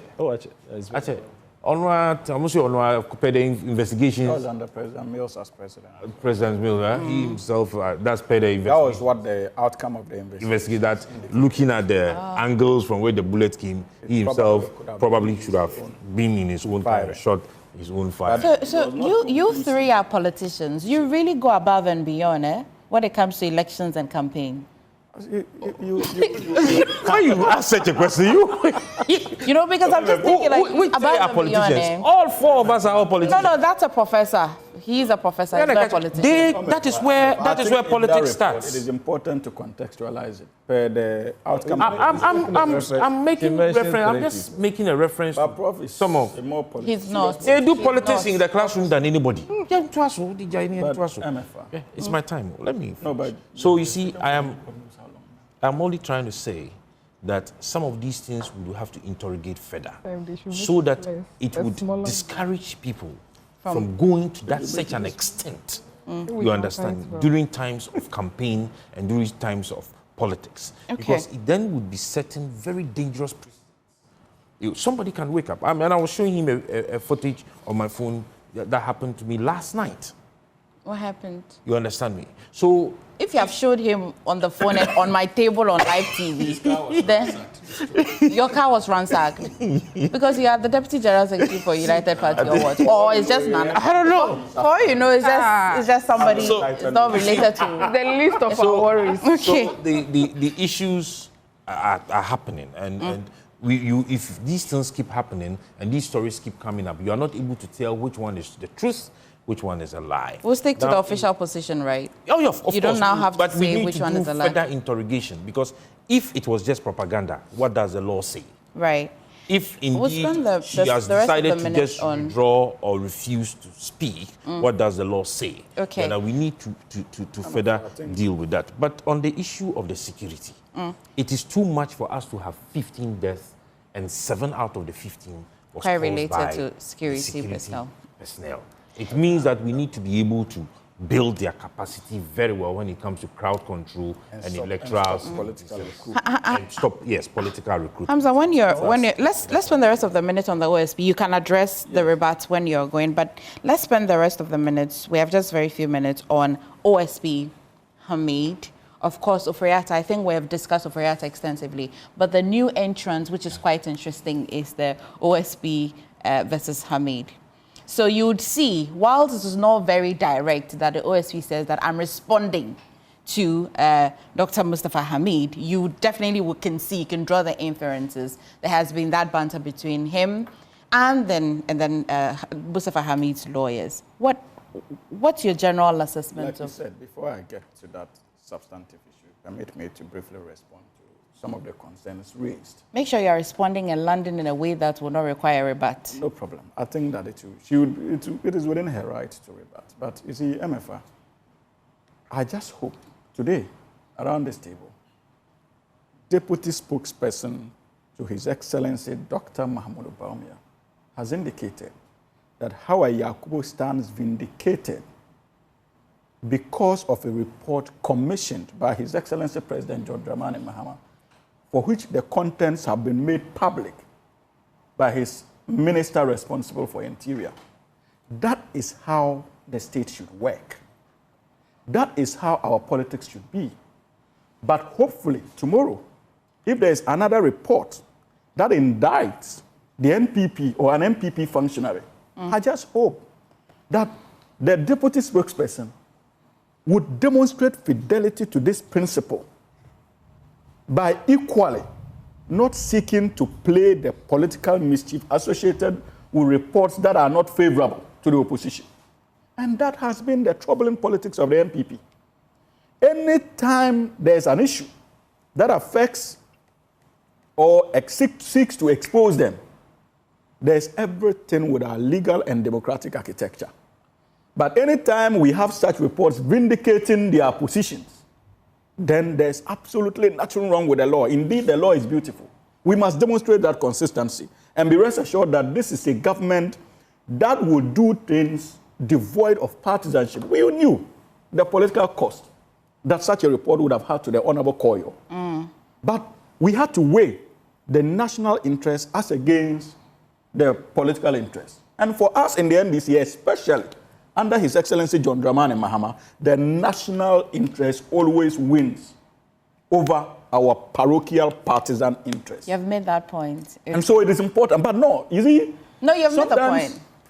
It is connected sometimes to the Mustafa Hamid. Yes, sometimes it's only fair that we leave the discerning viewers to make the decision. No, that education is important. You don't take things for granted. It is very important, MFA, especially when you are dealing with issues of communication. It's very important so that people don't forget this day. It's very, very important. Okay. Now, she also raised an issue about the bail bond. Quick education on it. So we have 5 minutes to spend on the OSP. Quick education. I'm not really interested in this. No. And I'll explain to you. I'll go into it. I'll go into it. No, okay. I am very interested. Okay, so I'll go into it. But you see, MFA, when it comes to bail, the judges look at the nature of the crime or alleged crime. In the case of the regional chairman of the MPP, and sometimes to the personalities involved, and their ties to officialdom. When I say officialdom, you know that as far as our laws are concerned, there are certain privileges extended to certain people, including president, speaker of parliament, MPs, and stuff like that. So all that is factored into the equation in terms of reaching bail. So, and the nature of the crime. Here we are dealing with Wuntumi, who has been accused of engaging in illegal mining, deceiving the states through a contract mining to engage in illegal mining. And we are dealing with gold and much resources likely to come from such illegal activities. You do not expect a judge, and he's not an official of state. You do not expect a judge to deal with him in terms of bail conditions in ways that he would have dealt with a sitting member of parliament who is extended certain privileges because of his position. And the assumption that even when it comes to absconding, it will be difficult for such a person to abscond, and that is the law. Okay. So there is absolutely nothing wrong with the bail conditionalities of the MP being different from that of the regional chairman of the MPP. Indeed, their crimes are not the same. One is accused of obstructing NIMO's operations, not engaging in illegal mining. These fundamental differences are important. And so, spare us the politics and get back to the law, and you would understand that there's basis for that. But finally, on that same point. On that same point? Yes, finally. I'm going to go to Doc for the OSP. I'm going to give an advice to the lawyers of the said MP. I think that there's the need for them to even go and seek for evaluation order of the condition that says that the MP should not be made to travel. If they are not complaining about the bill. And even the MPP should be worried as political players. You know what the precedence this is setting? Tomorrow, if Dr. Ekwamo is in power, and I'm MP for, say, Tamale, one of the Tamale constituencies, let me use that as an example, and they are not comfortable with me, they can simply go behind the scenes and ensure that a judge puts a conditionality that prevents me from going to my constituency to campaign. And they can have a field day and campaign there. That is why, as Democrats, they should be worried. They shouldn't think that this conditionality affects only the NDC MP. It is a dangerous precedent that we all, as political players, must insist that it needs to be varied. A sitting member of parliament, you can restrict him from traveling outside the country, but to restrict him from going to his constituency, clearly unacceptable, especially when the event didn't happen in his constituency, the incident didn't happen in his constituency. You could place a restriction from him from going to a Esutifi South, right? Where the incident happened, but not his constituency. And they should be worried. And they should join forces with the MP to at least overthrow this bail condition. If not, it is setting a dangerous precedent for all of us. Okay. Now, you have shown your interest. You say you are not interested in the OSP. Yeah. Under 2 minutes. You see? No, I don't have 2 minutes. You have 30 seconds. Okay. When it comes to the OSP, MFA, it was the creation of the New Patriotic Party. At the time they were creating it, those of us in the NDC argued that it was needless and would eventually lead to another creation of an avenue to siphon state resources or to waste public resources. At the time we were raising those concerns, they told us that we were running away from accountability. Today we are all saddled with that responsibility. I am one of those who believe sincerely that that office ought to be closed down and removed from our institutional architecture as a republic. And that is the reason why I get so incensed when issues of the OSP comes out, especially this OSP. Especially this OSP, to be honest with you. You see, I have so much suspicion around his activities. I have read the entire report that he released on Ken Oforiatta, and I have seen nothing but a ruse designed to make it easy, even in a law court, for Ken Oforiatta to get off the hook, based on my elementary knowledge of the law, especially criminal law. That's interesting. It is, yes, I'm being brutally honest with you. And you see, it is therefore not surprising that even the Attorney General had cause to complain about the failure of the OSP to give them copies of the docket that he had raised on the Ken issue. If you listen to the press conferences of the Attorney General, anytime he's making an allegation against a person, he links it to a bank account, how it has been traced, how the monies have flown. You do not waste the resources of the state. Release a statement, and all what is in the statement is simply assumptions that you have constituted in the form of a report and expect us to believe. We'll have to continue this another time. We get excited. And on the issue of Mustafa Hamid, he also has... We'll talk about it later. The matter is still pending. Yes, but so we'll talk. Let me just give 30 seconds to all of us. I don't have Mustafa Hamid, please. Mustafa Hamid. You see, on Mustafa Hamid. And the reason why I allow him is because of the sitting government and I seek accountability. So thank you for sparing me. Thank you. But 30 seconds, quickly. Yes, but on Mustafa Hamid, you see, he can organize press conferences as much as he likes. He can be reckless in his commentary. As far as the trial before the court is concerned, it does no good to him and his defense. That's enough. And he needs to be careful. Dr. He must go to court and fight the case in court and stop the media gymnastics. Okay. But I can assure him that even the Attorney General will be interested in that matter. because we do not trust the conduct of this West. Okay, unfortunately, I was hoping to go at real time, but unfortunately, I have to go. But 30 seconds, please. Oh, I apologize. Please to give us some more time. There's so much to say. I just want to. You people made a lot of love with the LHIMS conversation. That's why. I just want to say that, you see, I am sort of happy to be in a country where, by and large, systems do work. I'm not going to sit here and be absolutely hypocritical that all the systems we put in place do not work, even when it's under the leadership of the NDC, who seem to always want to personalize and use these systems as their own personal tools. Not too long ago, their current Minister of Finance, Honorable Atufosin, was in court for an ambulance scandal, if I'm not wrong. The court found him not guilty. By a judiciary that the NDC had gone up and down the country calling contemptuous, what did they even used to say? Unanimous FC.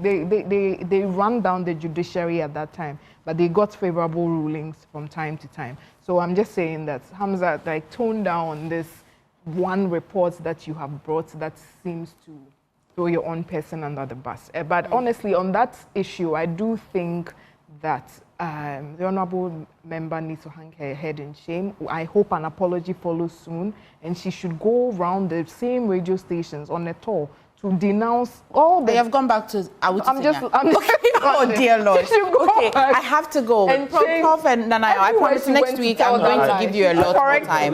The time had to just... And the pettiness of the OSP, just 30 seconds. Please, I apologize. I'm surprised, Hamza, it appears you don't need the service of OSP again.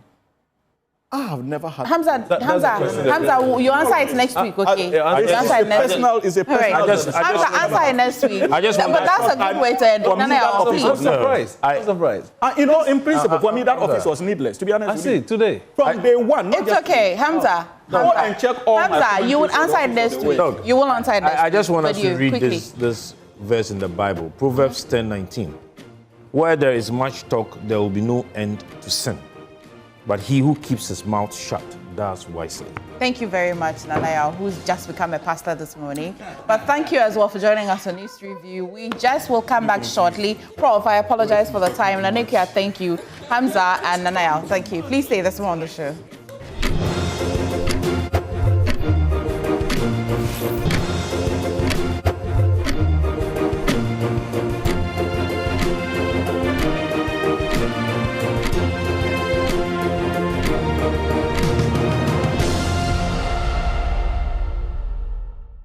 For staying with us. This is the AM show. So I smell Christmas around the corner. And if you love Christmas like me, of course, this conversation will interest you. So please stay and let me walk you through, because you just might know where to go for your pre-Christmas shopping. And it is the pre-Christmas shopping bazaar. We'll tell you all about it as I've got Mrs. Ophelia Akiwumi, Vice Chair of Infanta. Thank you so much for joining us in studio. Thank you for having us. I'm quite curious about Infanta, first of all. Tell me about Infanta first. Well, Infanta was started about 20 years ago by a group of women. At least 4 of us started it to deal with malaria and also infant mortality with malaria. And this is due to the fact that we realized that malaria causes a lot of problems, both for the nation and for employers. And with this in mind, we came together and formed Infanta Malaria Foundation. Okay, it's really good to know. I mean, and it's traveled all the way, but I see that we're organizing a pre-Christmas shopping bazaar. Yes, we are. It's a fundraiser. Okay. Actually, we built over the years, we built 6 clinics around the country, and the whole idea is to have a clinic in every region of Ghana. And we're doing this to be able to raise funds to build the clinics in Accra as well, in the deprived areas of Accra where they have no health facility whatsoever. So this is why we're doing them. Congratulations, very well done on that. But where is this pre-Christmas bazaar, which is a fundraiser? Where is it happening? Well, we have it on Independence Avenue at Carl Bank, Carl Merchant Bank. Okay. Parking a lot anyway. Okay. I mean, of course, let's talk about vendors and attendees, what we should expect. How are you selecting the vendors if you've already selected them? Well, we've had quite a lot of people being interested, so we've had quite a demand. We're, asking for people to come, and we're promoting anything that you need for your Christmas shopping. Okay, which means that there's still room for vendors to join? Yes, there's still room for vendors to join. Okay, let's stay on the vendors a little bit more. How can they be part of it? Do they have to go through some audition or just call? No, what they do is to present what they want to sell, and we provide them with a space for them to sell. Okay. Do you have something special for kids, especially because? Yes, we have a space for kids. We have bouncy castles and, all the things that children need. It's a family afternoon, really. And there are lots of things for both children and adults as well. Okay. Which means that everything you need for Christmas this year? We hope so. This means that the opening for vendors, if they're watching us, can still sign up. Yes. You provide them the stand. And for those of us that are attending, about how much do we need to carry about? Oh, as much as you can, as much as you can. Actually, that's not going to us, but we have a raffle. Okay. And so we'll be very grateful if people would, buy our raffle tickets, and we have wonderful prizes. Okay. And this is how you raise the funds, because that's where we're going to go to. Yes, that's where we're going to go to with the raffles. How much is the raffle? It's 50 CDs. Okay. And it's 500 CDs for a book, which is more ideal for us. Okay. Oh, that's really good to know that you have just one stop, a created space for your shopping stuff. That's really nice. At kids as well, you have some special stands as well for kids. Yes, we have, we have a variety of everything that you would need. Okay. I know that we will not be able to cover everything that you want to talk about, but definitely somebody is watching us and they would love to spread the word about this pre-Christmas bazaar. How can they do that? Well, through watching your program, and we've been on several radio stations, and also the vendors put it on their social media to advertise for people to come. Okay. You want to share your final message to viewers as well at why they should come?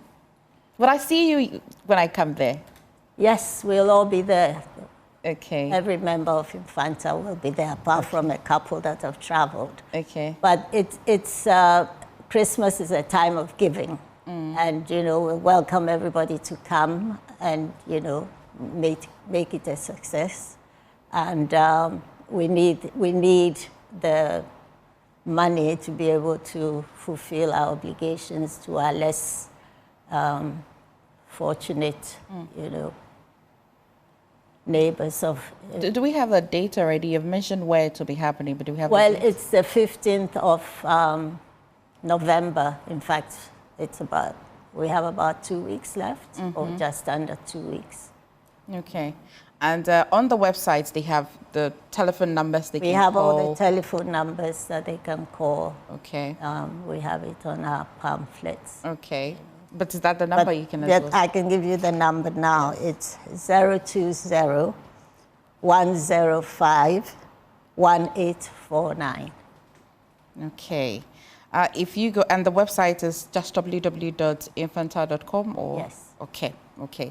But so far, the journey of reducing infant mortality since you started, generally, you'd say that it's been a good cause, it's been a good fight? It has. In fact, the last year we opened our latest clinic, and they've been doing extremely well. We've also had 3 awards to the various clinics in the north, and the latest one that we did also won the best award I mean, Infanta has been with us for years, and so people who probably say, well, I may not come for the Christmas bazaar, but I'm excited about the work that you're doing. They as well can go to the website. Yes, they had an opportunity to donate. They can donate. We welcome anybody and anything. Okay. It'll be a good time to take your Christmas message then, and that'll be your final words.